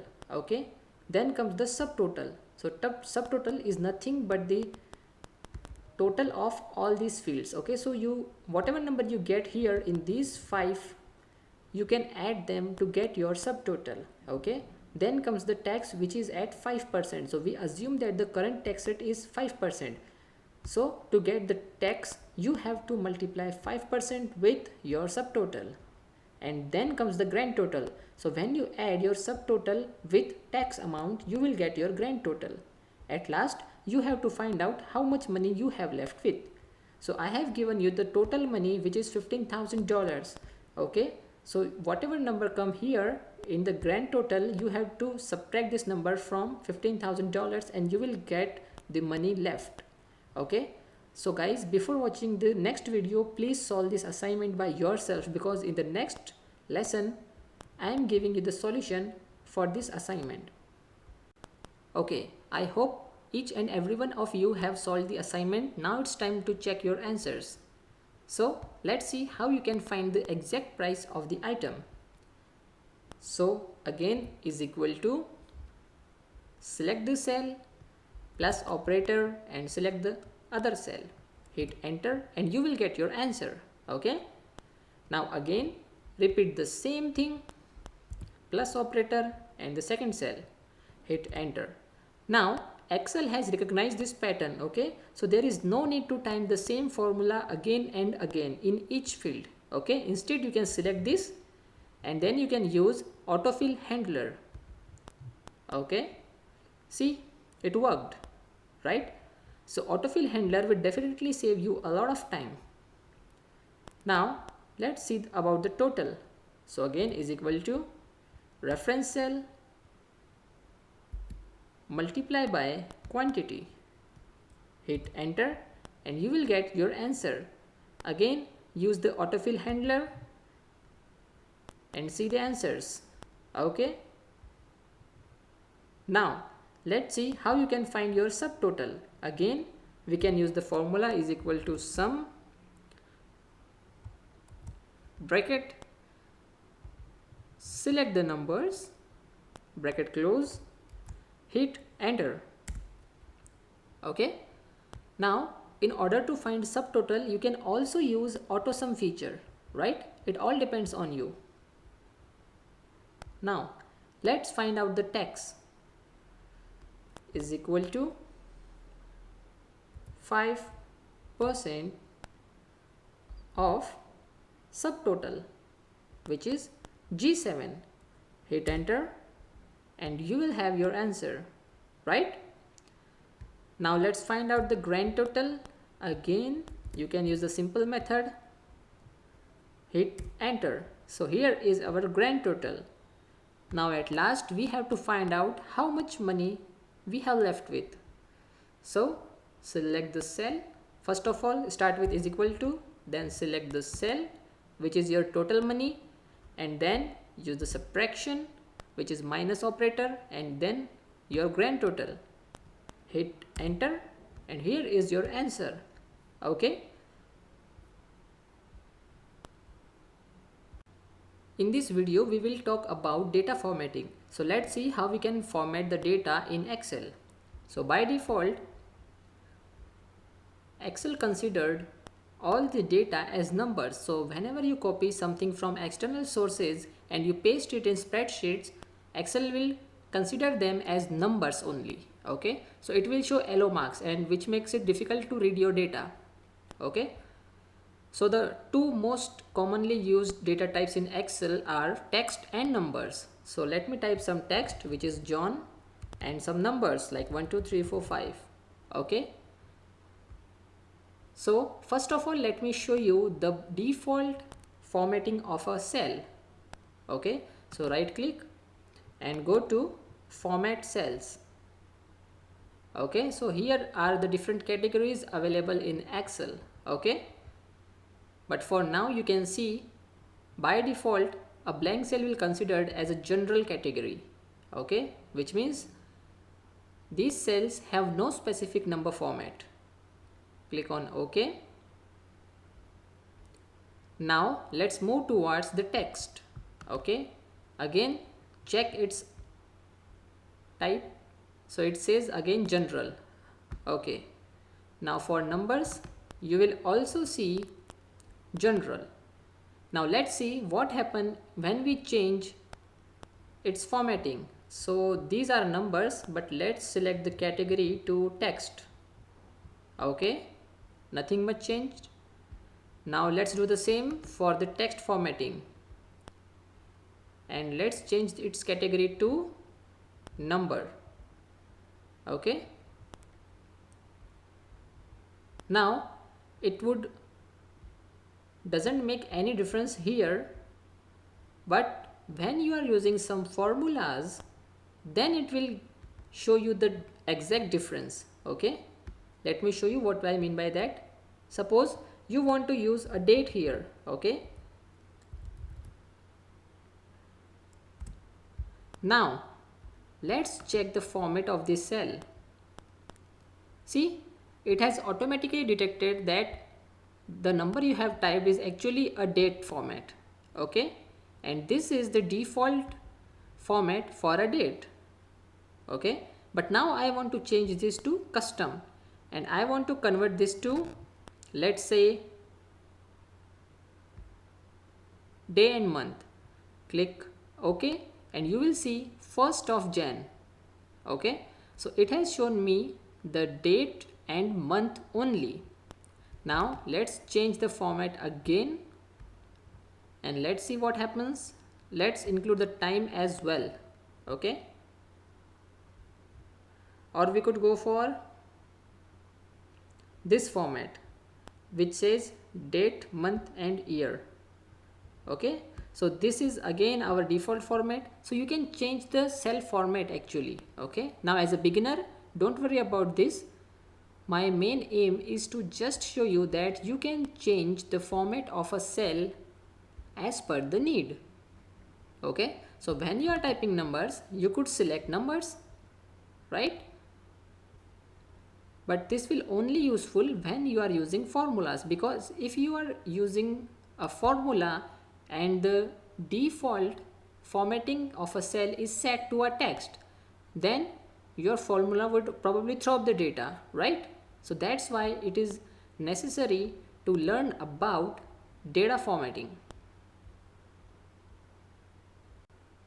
In this video, I will show you what actually happens when you copy some data from an external source and paste it into your Excel sheet. Okay, so external source would be anything like your social networking sites or from any PDF. So here I have a sample data. I have created a file in Notepad.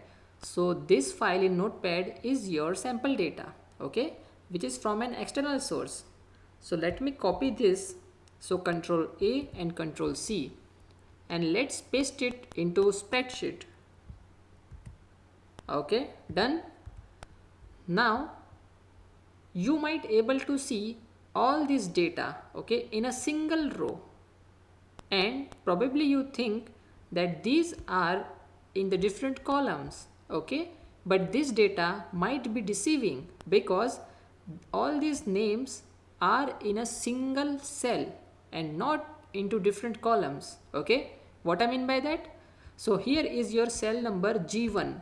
Okay, so you can see a name here, but this data is not inside G1, right?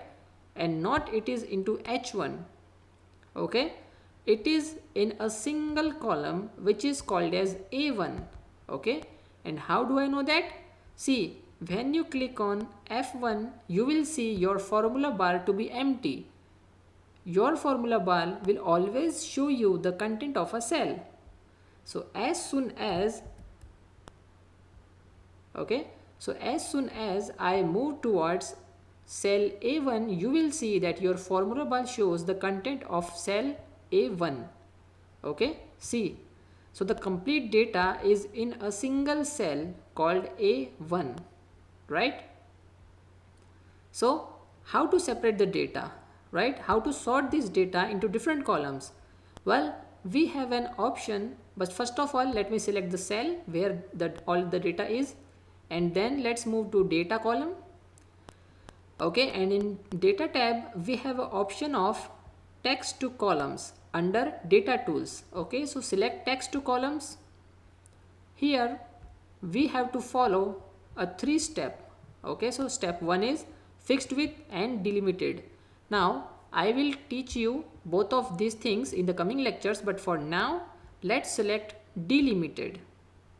Okay, which says characters such as commas, tabs separate each field. Click on next.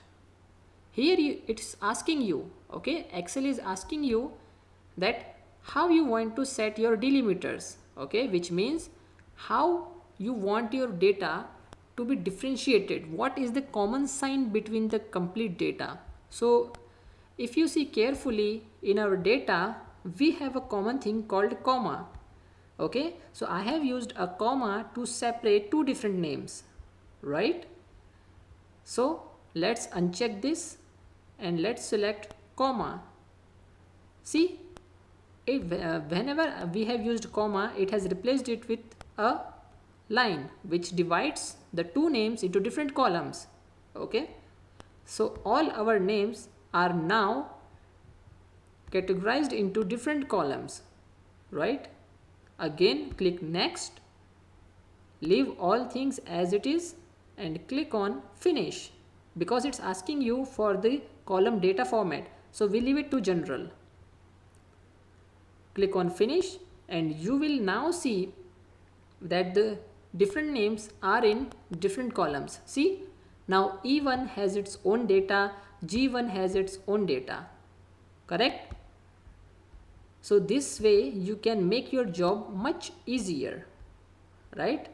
Now in the next video I will teach you how we can sort this data more in order to make it easily readable, right? So suppose we have to send an invitation to all of these people, right? So instead of typing each and every name along with the message and with email ID, we can convert this data into email ID, right? We will see how to do that in the next lecture. Now we will see how we can make this data more easier to read. Okay, so let me convert the data from columns into different rows. First of all, let me select the data by using Ctrl Shift and right arrow key, which will select the complete data of a row. Then Ctrl C for copy, and now let me paste it here. Okay, so we have two options to paste it. The first one is paste options and the other is paste special. So we will select the second one. Here you can see many more options like formulas, values, formats, comments, etc. But we will going to use transpose, okay, which is actually going to transpose data from columns to rows. See, now our data is more easier to read, right?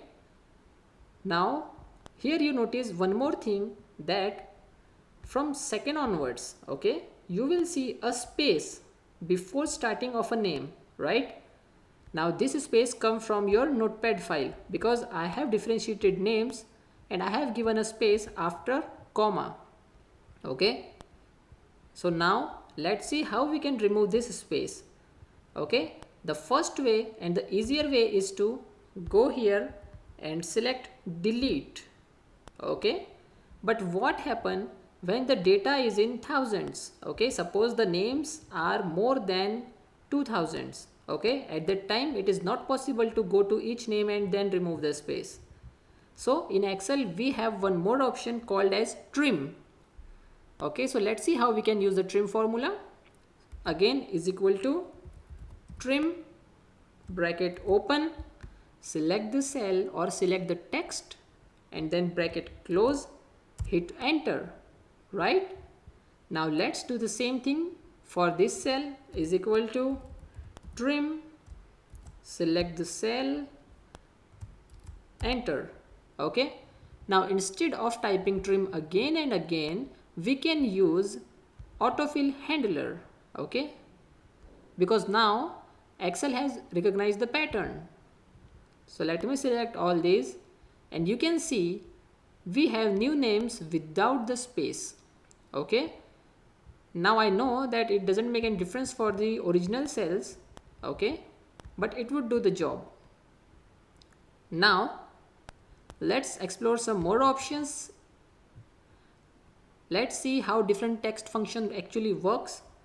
So suppose now I want to convert all these names to the uppercase, okay, and I don't remember the formula. So that way, go to insert functions and simply type change to uppercase. Okay, click on go. Okay, it's not getting my point, so let me again type capital letters. Okay, so it's giving me an option called proper. Okay, what it actually does is it converts a text string to proper case, which is the first letter in each word is to be uppercase and all other letters are in lowercase. No, but I need something else, so I will type change to capital letters.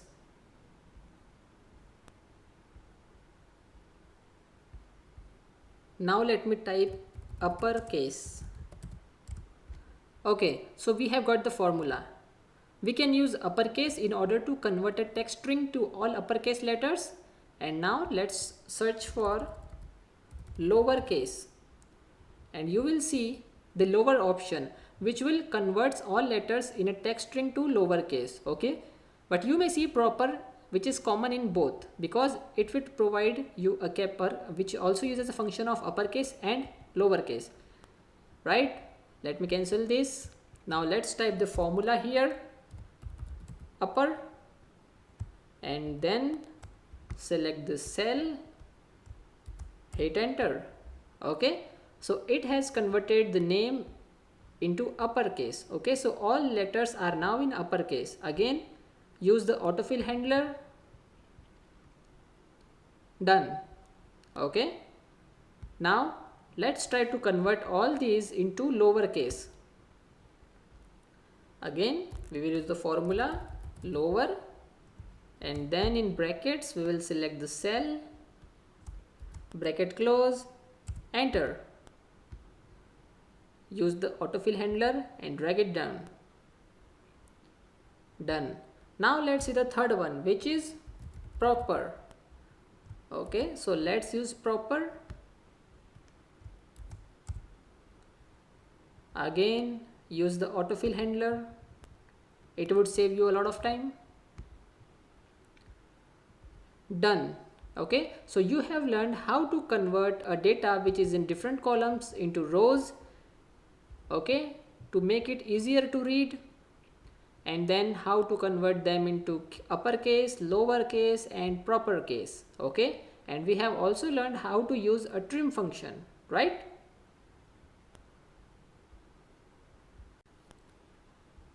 Suppose I want to extract only the first letter from the left of each name. Okay, so how would I do that? The first way is to type it manually, like A and then S and then again A and then K. Okay, but it's not an easy task. Okay, so is there any function in Excel which would help me to do this? Yes, there it is, which is called as a left. Okay, now whatever we are learning in this lesson or in the previous 3-4 lessons are all a part of text functions. Okay, so left, bracket open, select the reference cell, then mention the number of characters which you want to extract, hit enter, and here we go. Okay, so now let's try it again. Now this time I want to extract 4 letters, hit enter. Okay, now let's use the autofill handler. Now you might be thinking that why there is a need to extract only the first letter from the left. Well, the reasons might be different. Okay, but for example, suppose you are creating login names, okay, for all of these users. In that case you may use a.sharma, okay, as a login user ID, right? So the cases might be different. My aim is to show you the different functions of Excel and how you can actually use them. So now suppose you want to extract a letter from the right. For that you may use the right function. Okay, again give the number of letters you want to extract. Then we can use autofill handler, and here we go. Okay, so I hope you understand the left and right functions. Now you might be thinking whether it is possible to extract something from the middle of a name. Well, it is possible, but I will tell you in the coming lectures. But for now, it's your task to find it out whether is there any function. If yes, you may search for insert functions, or you could go to Google and ask it, right?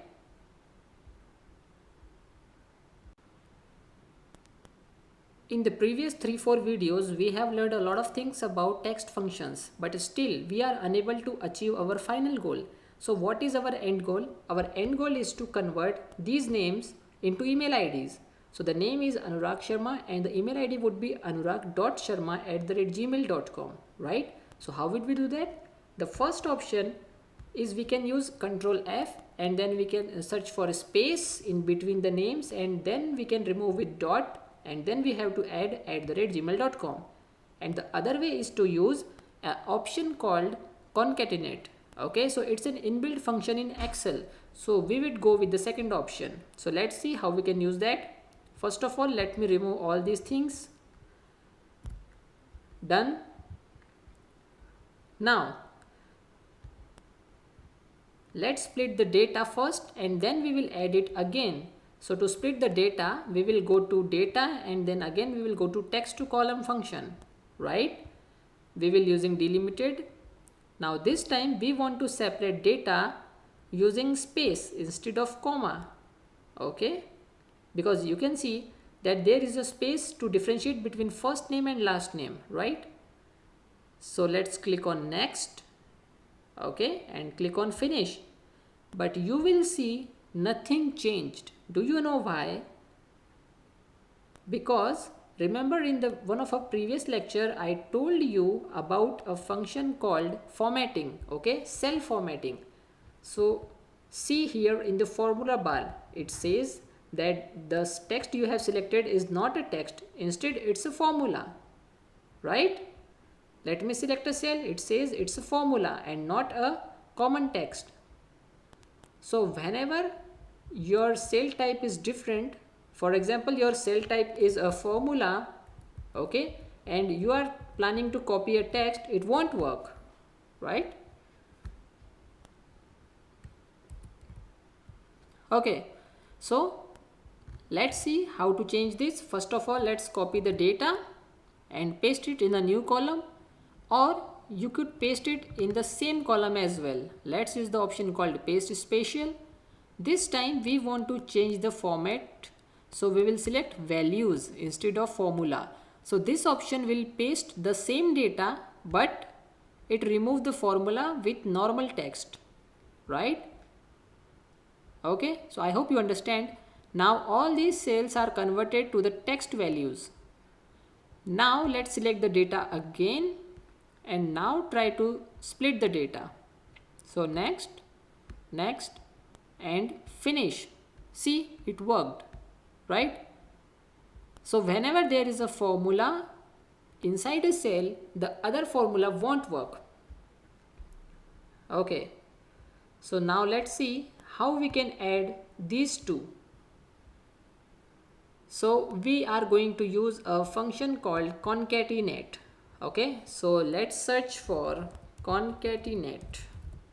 Okay, or you can try something like add or adding text. Okay, let me try something else. Try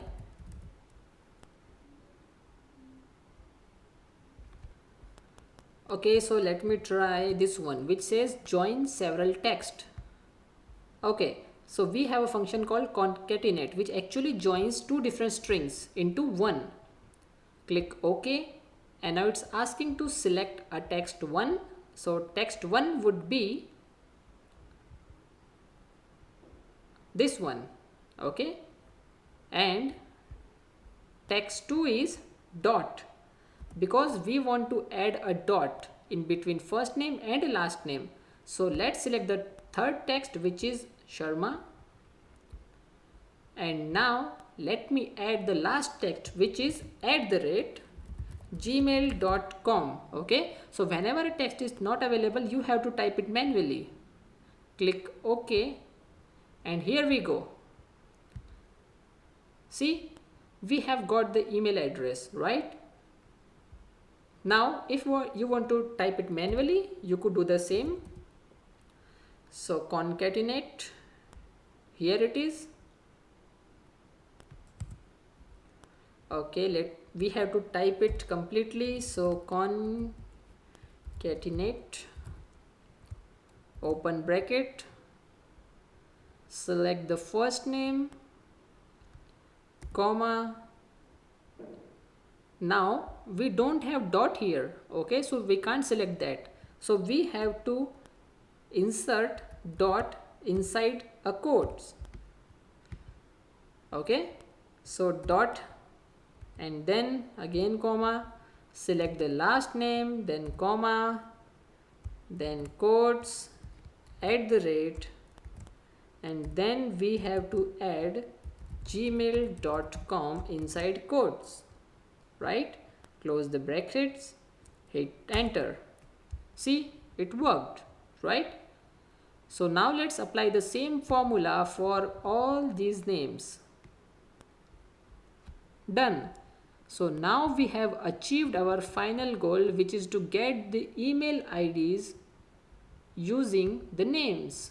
Okay, so now see, this is our first data, okay, which is a little bit messy, and this is our end goal, right?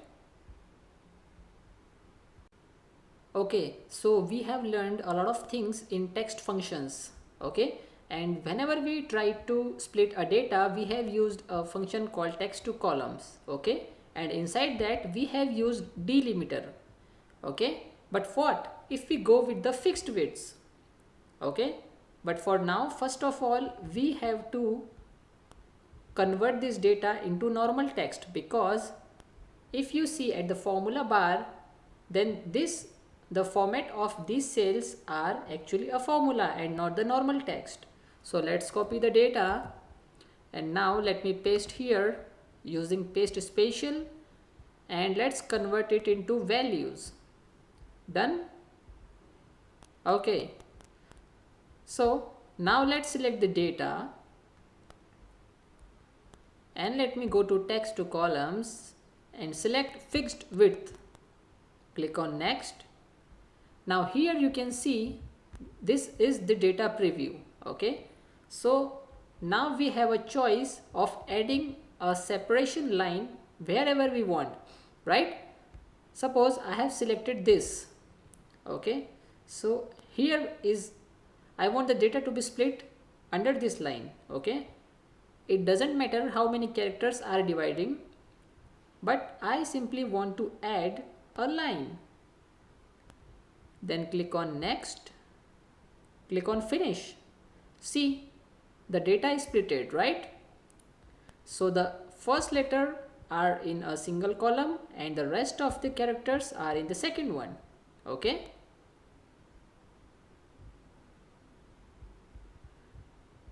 Let me increase the width. Done. Now there are some more things like a function called length, okay. So suppose you want to calculate the total number of characters in a cell, then we will use a function called length, okay. Select the cell, bracket close, hit enter, okay. So 23 is the total number of characters in this particular cell. Again, we can use auto handler if we want, right?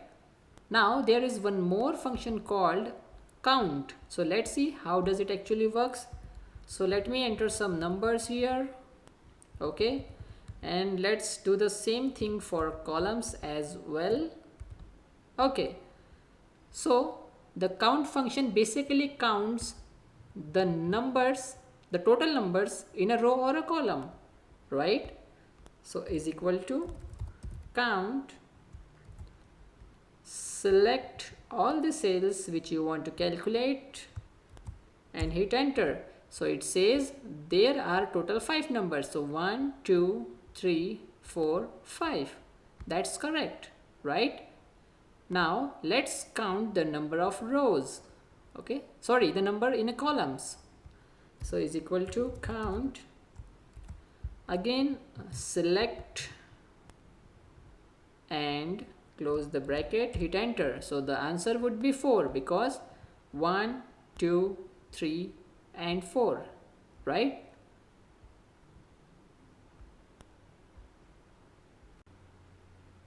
Now let's talk about relative reference. So what is relative reference? Relative reference is nothing but an address or pointer that changes when the target item is moved. For example, in a spreadsheet, a cell with a relative reference changes its formula when copied elsewhere. Okay, so let's understand with practical. So suppose there are two numbers, okay, and now we want to add them, okay. So everyone knows the formula is equal to sum and then the reference cell, operator, next cell, hit enter, okay. So we have got the answer, and now we know that the cell D6 will contain this formula, right? So now let's copy this and let me paste it elsewhere. So let's paste it here, okay. Now you can see the answer is 0. Now why? As you know, this Excel doesn't perform any function itself. So you have to give instructions to Excel. Now here in cell D6, we have given some instructions. So we have instructed Excel to add these two cells. Okay. But what Excel actually understood is, Excel understands that we are asking Excel to calculate the cell above this and the other cell one step above this. Okay. So Excel understands that we want to calculate above two cells. Okay. So the cells above D6 are D5 and D4. But when we pasted the formula here, Excel understands that we are instructing Excel to add I4 and I5, as you can see in the formula bar. See? So this is called a relative reference. Okay. So now let me copy this formula again and let me paste it elsewhere. So let's try here. Okay, again 0, but you can see the formula changes, right? This time Excel understands that we want Excel to calculate the sum of O4 and O5. Okay. Now let's see what happens when you copy the same thing in a new spreadsheet. So let me open a new spreadsheet using Control N. Control N is the shortcut for a new spreadsheet. And let me paste the formula here on C3. Okay, and you can see the formula changes again. Okay, so it's not D6 and it's not O3, but it's actually C3, right? So I hope you understand about relative references. Now it's time for the assignment. So here you can see two different tables. So first we will going to solve the second one and then we will move towards the first table.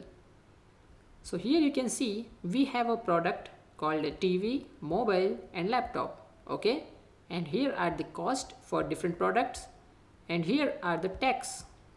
Okay, so as you all know how to find total. So let's do the same. Is equal to sum and then the cost plus operator and then the tax. Hit enter. Okay, so we have got the total. Now let's copy the formula and paste it here and we have got the answer, right? And now let's use the auto handler. Okay, autofill handler, and we have got the answer. So now you can see whether we copied the formula or we use the autofill handler, the Excel understood that we want to Excel to copy these two cells. Okay, so these are the reference cells. Okay, so now let's see the first table. Okay, so let's make it little bit more complex. So here you can see the same products. Okay, so TV, mobile, laptop. This time the cost are different. Okay, then comes the shipping charges and then your tax. So now let's find the total. In order to find the total amount that we spent on a product, we have to add all these things. So cost plus shipping plus tax is equal to total amount spent, right? And here is the money. Okay, so this is the budget we have for the particular product. So when we are going to find the money left, we will going to use total amount of money we have minus the total we spent. Okay, that way we get the money left. First let's use the total. So is equal to sum and then cost plus shipping plus tax. Okay, now let's use the autofill handler and we have got the answers, right? You may also verify it if you want. Okay, so we have got the correct answers and you can see the formula changes its cells, right? Okay, so simply click on any cell and press F2, okay, to get the relative reference cells. Okay, like this.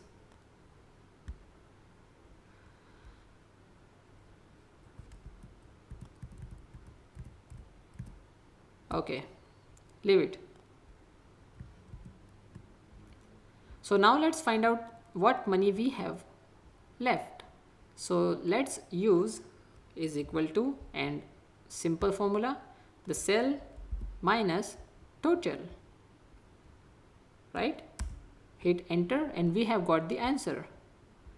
Now let's use autofill handler. Done. Okay. Okay, here is the value changes, because when I'm showing you the cell references, the value has actually changed. So let's try this again. Is equal to sum cost plus shipping plus tax. Okay, done. Now suppose for any reason the tax rate changes. Okay, so tax rate will increase to 150. Okay, hit enter. Remember, as soon as you hit enter, the total will also change and the money left will also changes, right? So let's see one more time. So suppose the tax rate has changed to 150 again. Now as soon as I hit enter, the total, which is 900, and the money left, which is 100, will also changes. See, right?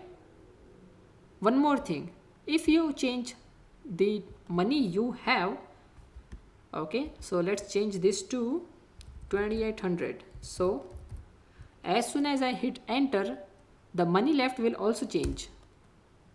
See, so this is called a relative reference for a cell. So we have learned about relative reference. Now let's talk about absolute reference. So what is absolute reference? Well, absolute reference is a situation where the value of a cell or the formula in a cell must remain same while copying elsewhere. Okay, so the formula doesn't change here, unlike relative reference, right? So we will going to use a dollar sign in order to block the cell reference. Okay, so let's understand this with an example. So here are some numbers, okay, and we want all these numbers to multiply with a single number, which is 2. Okay, so how will we do that? Is equal to A3 multiply by B2. Hit enter and we have got the answer, right? Now let's use the autofill handler. But do you think that when we multiply 4 by 2, the answer would be 48? No, it's incorrect. So why this happen actually? It's all because of relative reference, right? So now let's see how to block this cell.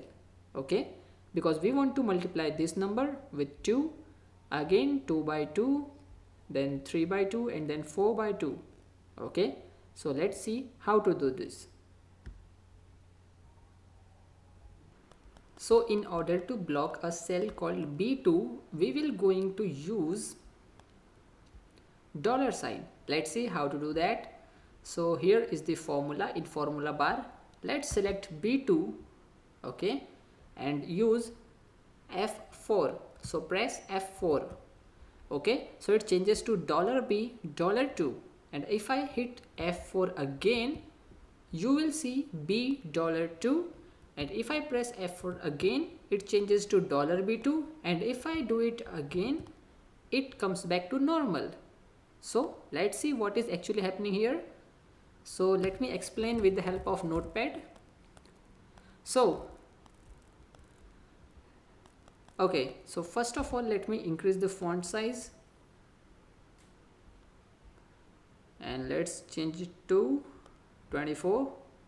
Okay, now see, the normal situation is B2, and now we want to block this B2. So when I use F4 for the very first time in the formula bar, it changes to something like this, $B and then $2. Okay, when I use F4 again, it becomes B $2,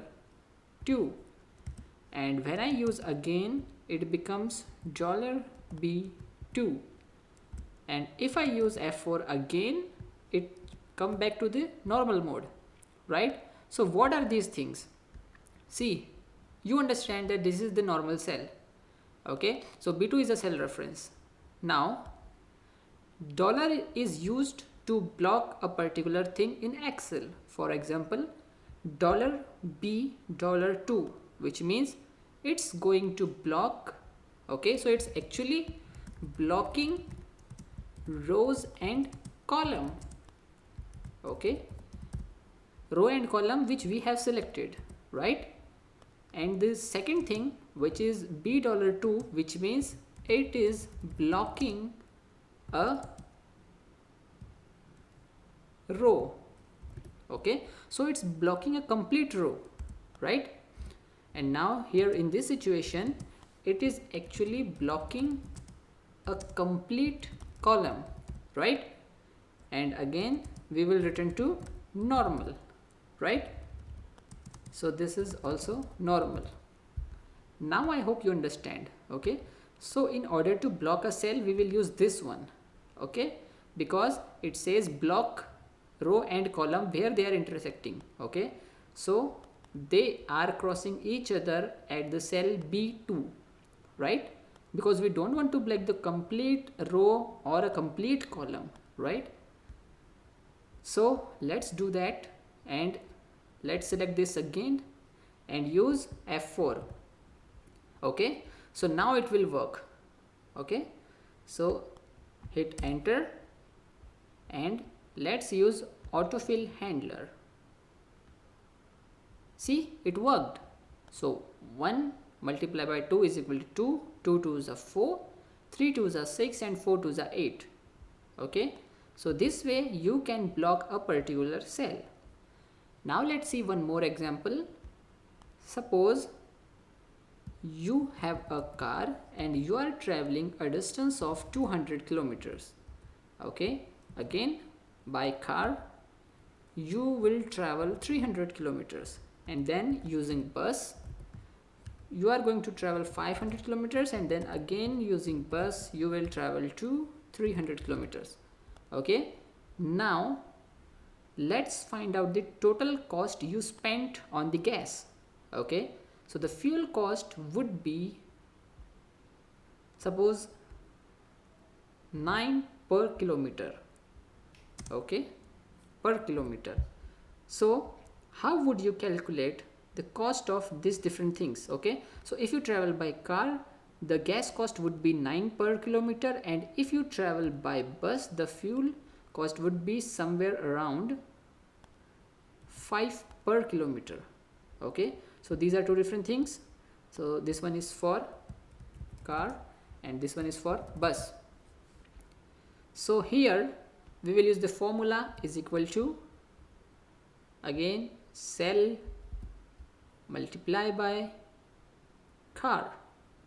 Okay, so let's block this. Okay, so let's block G9 cell using F4. Hit enter, you will get the answer. Now use the autofill handler. See, 200 multiplied by 9 is equal to 1800 and 300 multiplied by 9 is equal to 2700. So answer is absolutely correct. Now here we have to change the blocking cell. So this time we will block G10. Okay, so let's block it using F4, hit enter, and now let's use autofill handler. Okay, so I hope now you understand the meaning of absolute reference. In this video, we will talk about mixed referencing. So what is mixed referencing? In the previous lectures, you have learned about relative reference and absolute reference. So mixed referencing is nothing but a combination of absolute reference and relative reference.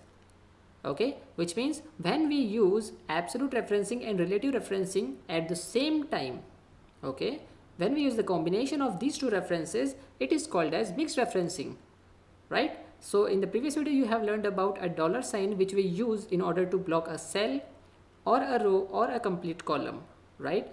So we will see how we can use absolute reference and relative reference at the same time in order to solve a specific problem. So let's move toward the solution.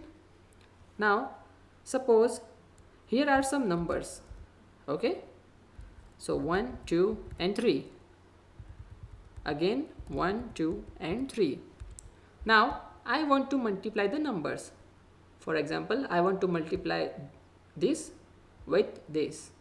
Again I want to multiply 2 with 1 and 3 with 1. Okay, so let's see how to do this. First of all, let's try with the old method, which is cell reference, operator, second cell, hit enter and you will get the answer, right?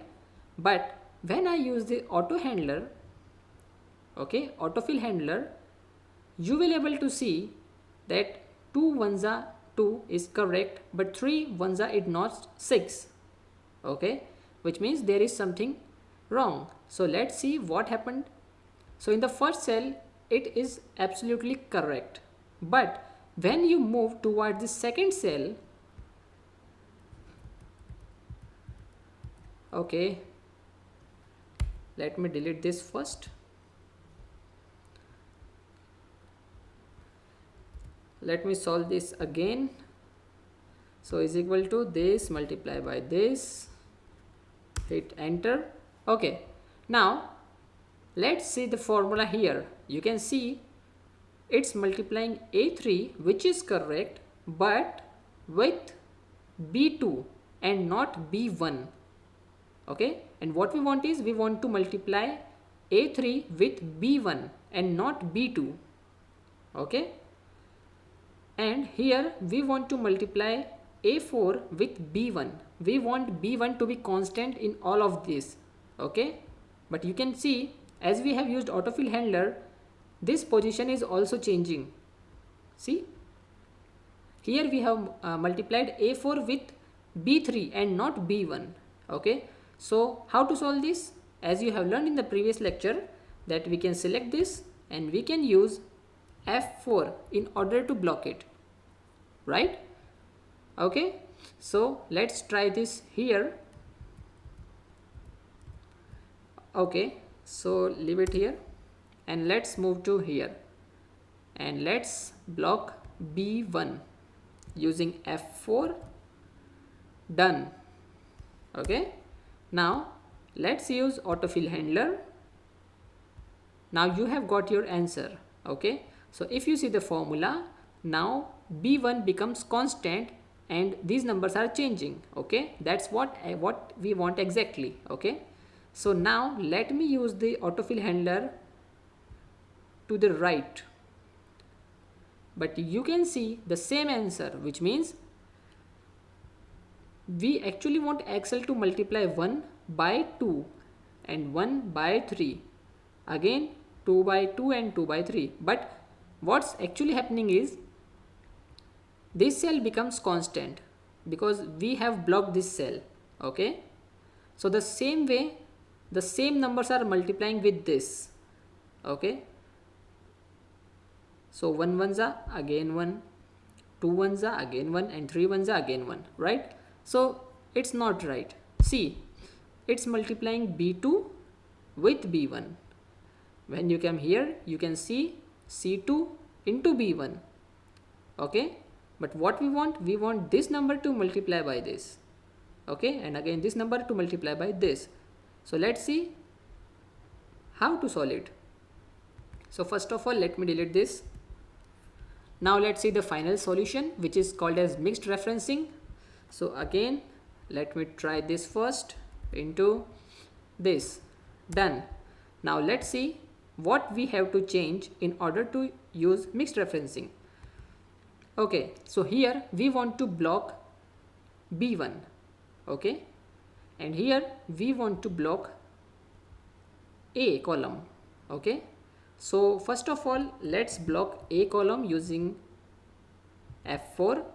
Okay, dollar sign is always used to block something. Okay, so here in this case, dollar sign is actually blocking a complete column, which means we are blocking A column completely but not the row. Okay, so row is free. Numbers here are absolutely free to move. Okay, and we also have to block row. Okay, so let me block the row first. Done. Now what this formula actually means is the final result is we are actually blocking a column, okay, but we are not blocking the row. So I hope now you understand that this is our final formula, okay, and we will going to use this because we want to multiply 1 by 1, 1 multiply by 2 and 1 multiply by 3, okay, which means rows are free and column is blocked, right?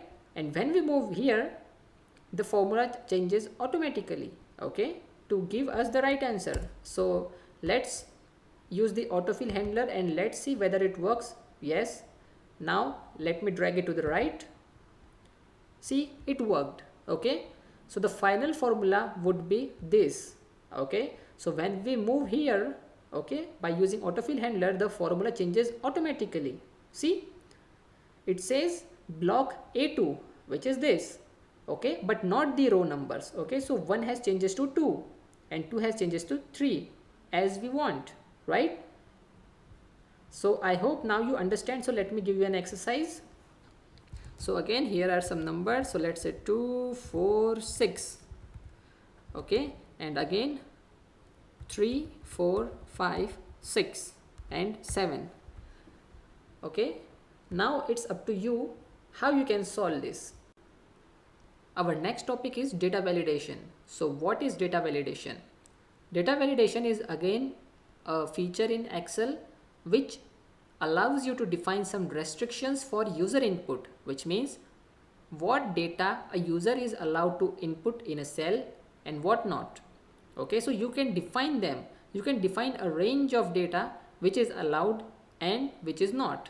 Okay, so this kind of thing will help you in your daily life. Like if you are conducting a survey and you want your user to input only from available 4 options and not the other, so you can use data validation.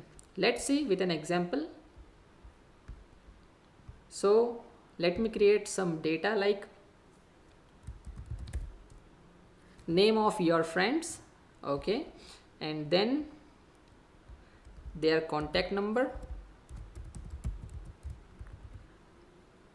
okay, and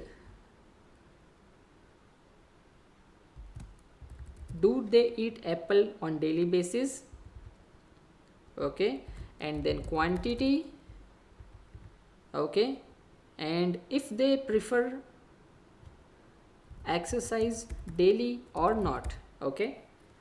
So suppose this is a small survey you are conducting, okay, in your friends group only, okay. So let me type some names here. So John, and let's say contact number would be anything, and then whether they eat apple or not and at what time, then how much quantity, and then whether they exercise or not, okay. So let me delete this first and let me show you data without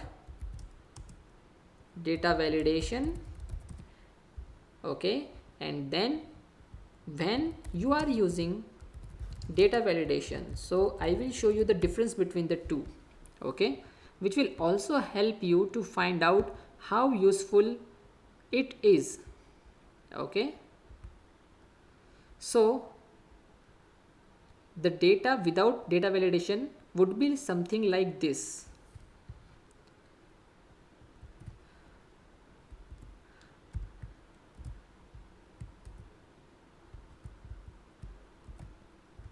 Okay, first of all let me shift this here. Now I cannot restrict a name of a friend and their contact numbers, obviously, okay. So name would be anything, whatever they want they can type, okay. Now the things will remain same here as well, because I cannot restrict their names and I cannot force them to change their contact numbers, right? So these two would be remain free. Now here, without data validation, you can type anything which you want. Okay, suppose I want to know whether how many of my friends will eat apple in the morning. Okay, I don't want the data in afternoon or at the evening. But when we are using without data validation, your friend can type anything they want. Okay, but with data validation, okay, first of all, let's see how to restrict the data. So let's go to the data and let's select data validation. Okay, here it says validation criteria, right? So settings and then input message. So first of all, let's see the settings, and let me change this to list source. Okay, now I want my friends to enter only 7 a.m, 8 a.m, 9 a.m and 10 a.m. okay, and nothing else, right? Click OK. Now when anyone try to type anything like 7 p.m. and hit enter, you will see an error which says this value doesn't match the data validation restrictions defined for this cell. Okay, so cancel this. Now you have forced user to select any one of these, okay, and not any other time, right? So you can do the same for this and this cell as well. So let me do it quickly for you. Again, data validation. Okay, this is the criteria. You can use anything which you want.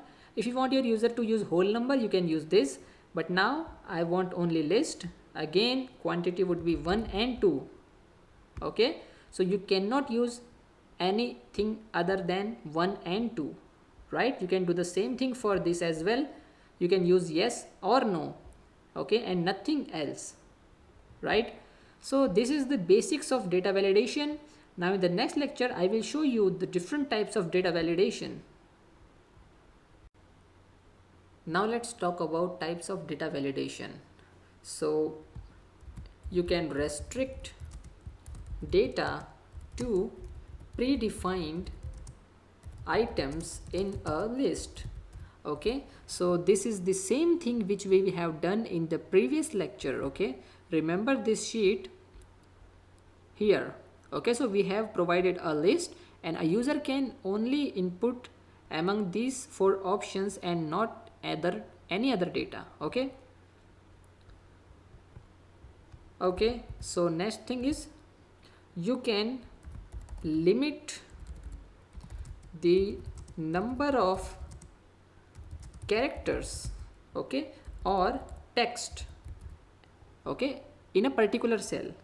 For example, if you want someone to enter their name, okay, but the characters would not be more than 15, so you can do that.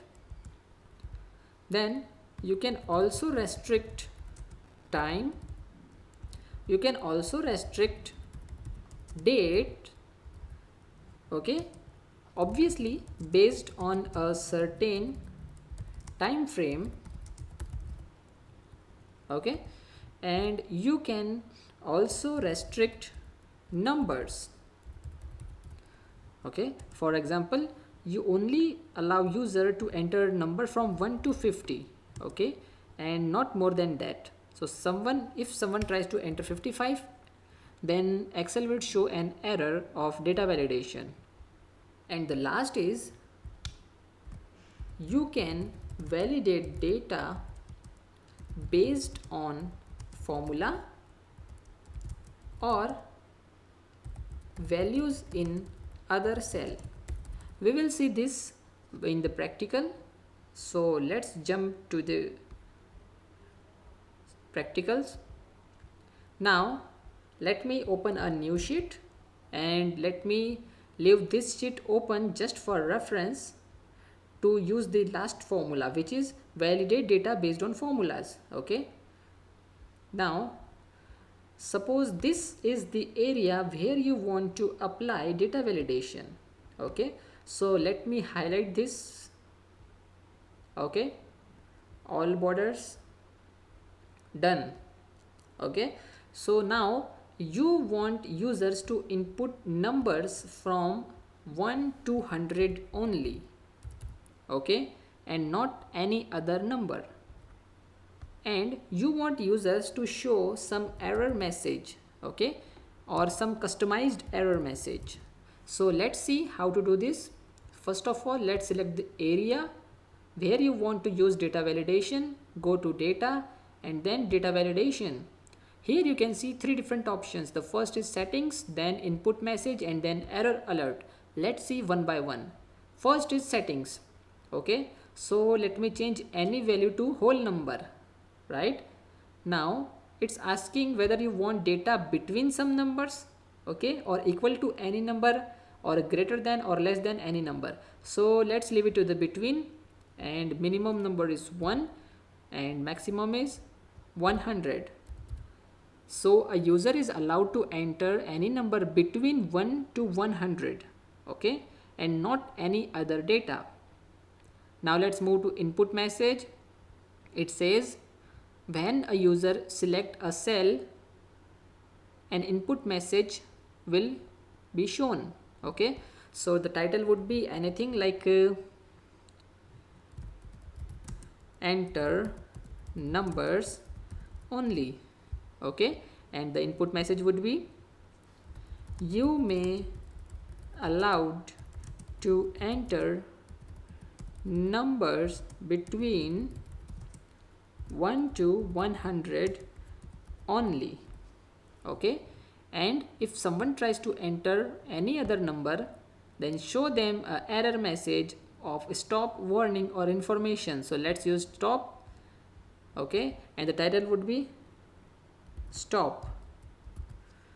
Error message, data validation, please enter correct number, okay, and click OK. All done. And you can see as the cell is selected, it's showing you the message, okay, the input message, which is enter numbers only. You may allow to enter numbers between 1 to 100 only. And if I click anywhere else, you will see a normal cell, right? But when I click inside a data validation format, you will again see the numbers, okay, the message. Now let's type some number like 1, hit enter. You are allowed to enter. Let's try something like 55. Again you are allowed to enter. Now let's try something else like ABCD. Hit enter and it says data validation, please enter correct number, okay. And if I try something like 500, again I will see the error message, okay. So stop data validation, please enter correct number. So I hope now you understand how you can restrict numbers and how you can show the input message as well as the error message using data validation. In the previous practical, you have learned how you can define a particular range and also how you can show the input message and the error message, right? And now in this practical, you will going to ask your users whether you are a vegetarian or not, and you want answers only in yes or no, okay. So yes or no, and you don't want users to stop this time from entering other data, okay. Instead you only want to show them a warning message, right? And what I mean by this, let me show you with an example. So first of all, let me highlight this, okay, and then let's move to data validation, okay. This time we will going to select a list, okay, and we will going to provide options only yes or no. Let's move to input message again. Let me type data validation active, please select from the list only, and then the error message, but this time we will only want to show some warning, so warning, and error message would be please select yes or no. Okay, so here is the input message. Now let me select yes or no. Okay, so it's working. Now let's type something else. So A, B, C, D, hit enter. See, this time you have 4 different options. Okay, it's asking you please select yes or no. Okay, which is from the drop down list. Okay, but if you want to enter something else like ABCD, then you can use the yes option and Excel will accept your input, right? So I hope you have understood the difference between stop and warning, right? Okay, but now it's your job to convince users only to select from yes or no and nothing else. Okay, now let's see one more practical based on the last point, which is validate data based on formula or values in other cell. Okay, now I leave these 3 things, which is the limit number of text, restrict time and restrict date. Okay, because I want you to solve or to use these functions on your own, because by the time you are watching this practical or previous lectures, you will able to perform these things on your own. Okay, so let me just show you quickly.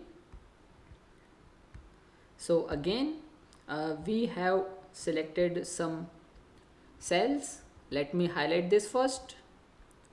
Okay, and suppose you have cell values somewhere else. Okay, somewhere else, let's say in this cell.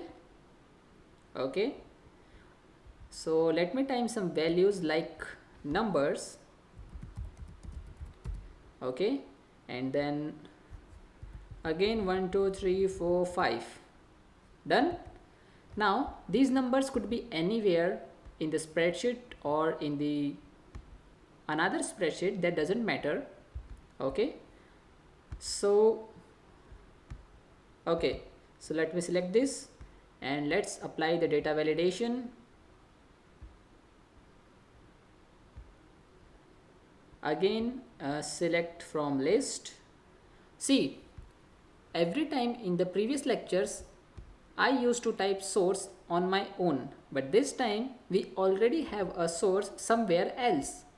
Okay, so let's select it. So let me select the numbers here. Okay, and guys, every time you select your source for data validation, always select some blank cells as well. Okay, see, it has applied absolute reference automatically. Okay, again input message. So input message would be data validation active, then any message like select from the options available, and then the error alert. Okay, so this time let's leave it to stop. So stop, select numbers only, click OK. See, input message is shown. Now let's select anything from 1 2 3 4 5 and you can see some blank cells here. Okay, and the reason why I mentioned you to select some blank cells is, in future if you want to add something here like number 6, okay, so there is no need to configure data validation again and again. Okay, just go here and see the number 6 has added, right? In the same way, again if you need board numbers like 7 8, you can do that. Okay, so see, all numbers are available here. And one more thing, if you made any changes to these cells, which is your reference cell, like if you want to change 2 to 22, okay, you can immediately see the change here, right? But if you want to try something else, you cannot. Okay, Now if you delete some number from here, like let me delete 22 and leave it blank, you will see the same thing here. See, there is no option, right? So that's why I told you to select some of the blank cells just for future use. Okay, and this is called as validate data based on values in other cell, right? In the same way, instead of using values, you can use the formula as well. That doesn't make a difference, just select the source and then select your formula, right? So this is how you can use the data validation and its different types. Now let's talk about conditional formatting. So what is conditional formatting? So let me explain it with an example. So first let me enter some data. Okay, so here is some of the random data.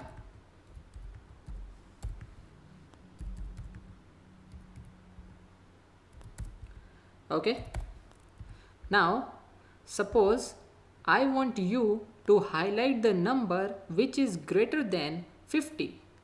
Okay, so how would you do that? First of all, you will going to search the number which is greater than 50, and when you found one, you will going to highlight it, right? Like this. Okay,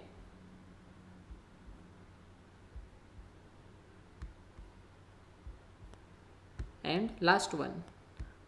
Done. Okay, so this is how you would do it. But what if these numbers are in thousands? Okay, so in that case we will going to use a option called conditional formatting, okay, which is under home tab, right? So first let me delete this and let me create some or another data. Okay, so here are some numbers. Okay, so 1 2 3 4 5 6, then 4 0 9 7. Okay, so here are some random numbers, and I want you to highlight all the numbers which are greater than 5. Okay, so first of all you have to select the data, then go to conditional formatting. Here you will see many options, okay, like highlight cell rules, then top 10 or bottom 10 rules, then data bars, then color scales, icon sets, then you can create your own new rule, you can clear existing rules, and you can also manage rules, right? So in our case we will going to select greater than option, okay, under conditional formatting. So let's select it. Now it's asking format cells that are greater than 5. So 5. Now here are some inbuilt options, like if you want to fill it light red, fill with dark red text, okay, or you can select any of the options below, right? Or you can also select custom format. Here you can also change the font if you want, okay. For example, if I want to highlight all the numbers in bold, I will select bold. Again, let's select the color. For example, I will go with red, okay, and then let me remove this. Go to fill, select the color which you want to fill in the cell, okay, for example yellow. Click OK. Again, see, all the numbers which are greater than 5 are highlighted, okay. So this is the way you can instruct Excel to perform the task, right? Now let's see one more exercise. So again, here are some values. So let me enter some random values.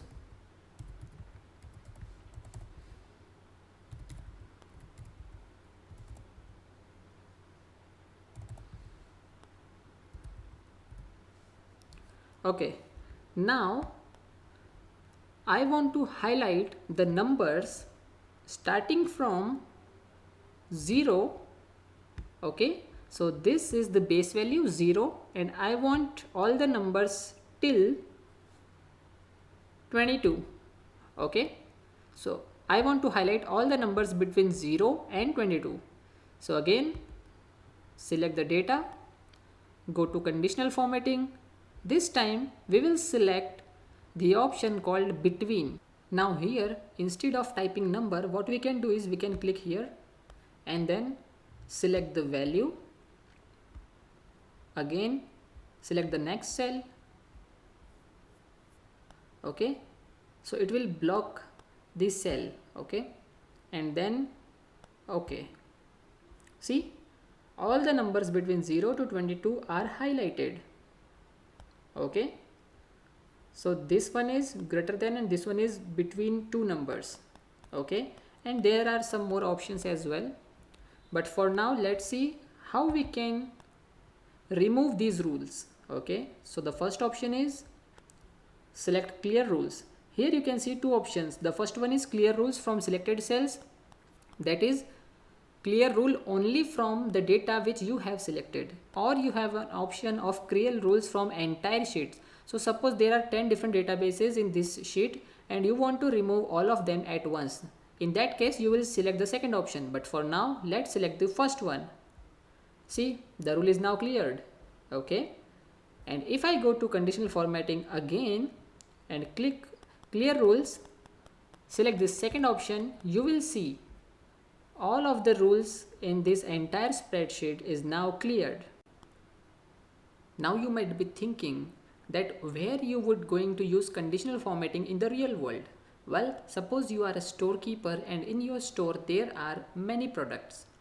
Now you want to highlight the products which are less than 10 so that you can reorder the stock. Okay, so in that case you can use conditional formatting. And also you have learned how you can apply conditional formatting and how to remove it. But what if you just want to modify it instead of removing the conditional formatting? So let's see. First let me apply the conditional formatting again. Okay, now let's see how you can modify this. Go to conditional formatting.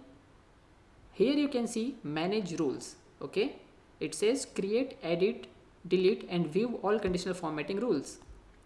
So here it is. So you have to double click on it and here we go. Here you can change anything which you want. Okay, you can change the number or you can change the format. Okay, you can change the fill format. Suppose let me change this to green. Okay, and let me use the special effect which is called strike through.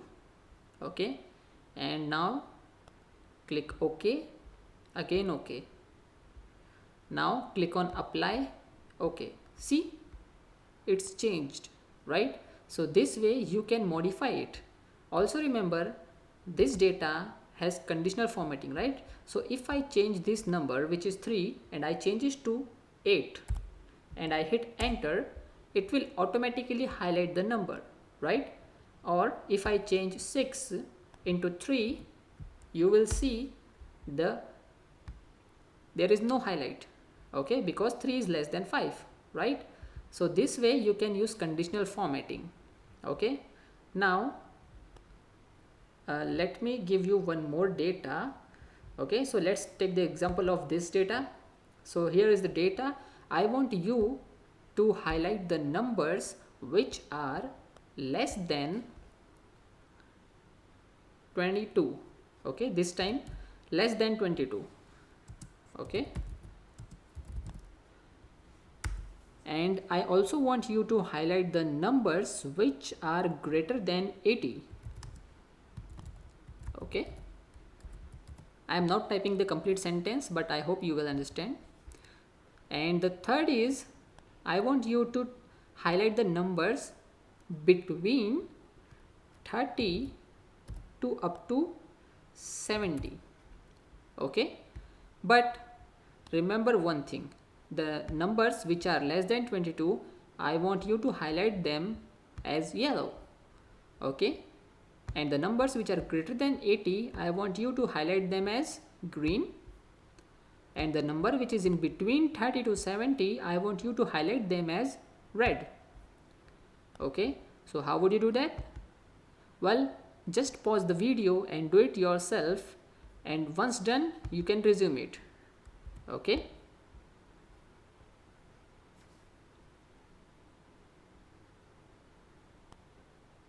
Okay, I hope you have done it. So let me show you how to do this in a correct way. So select the data, go to conditional formatting, then our first situation is less than, so select less than, enter the number which is 22. Okay, and here select the custom format. Okay, then again select the color, click OK. Done. Now second is select the numbers which are greater than 80. Okay, so we have to highlight them. This time we use greater than, enter the number, or you can simply select this cell. Okay, go to custom format, select the color. Okay, again OK. Okay, we have to select the data each time we will going to apply conditional formatting. Okay, that's the reason conditional formatting has not applied here. So again let me type the data which is 80, custom format, color. Okay, done. And the third is to highlight the numbers between 30 to 70. So again select the data, go to conditional formatting, select the between. Okay, you can simply enter the number here, 30 to 70, custom format, select the color, again OK. See, so this way you can use conditional formatting in different ways.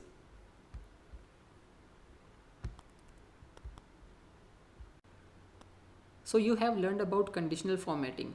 Now if you want to become an Excel expert, you have to perform it yourself. For example, once you understand the concept of any function in Excel, you could create a random data of your own and you could play around with different options. For example, I told you about conditional formatting and I used greater than, less than and between, but I have not used the other options, right?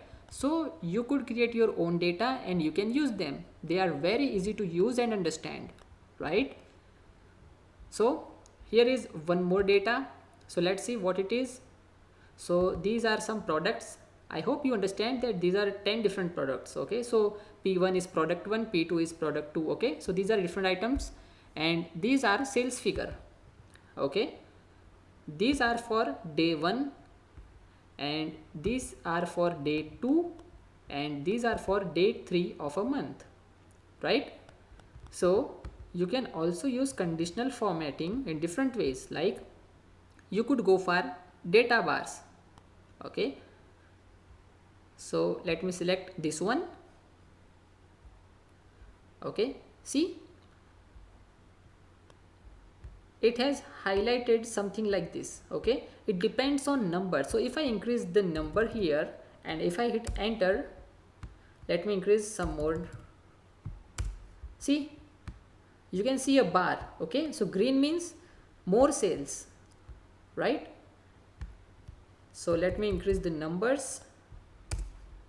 Okay, and if I increase them more, see, the more the number, the greener the bar is. Okay, so it's like a graphical representation to help understand that which product is selling more on which day. Okay, you could also use it like color scales. So let me use this one. Okay, so wherever you see a red bar, okay, or red fill, then it's denoting the product which are selling very less. Okay, and the more the greener, the greater the sale. Okay, and then comes the yellow, right, which are just average products. Okay, so this way you can also make it more easier to read. Okay, and if you could go for icon sets, you can also use them.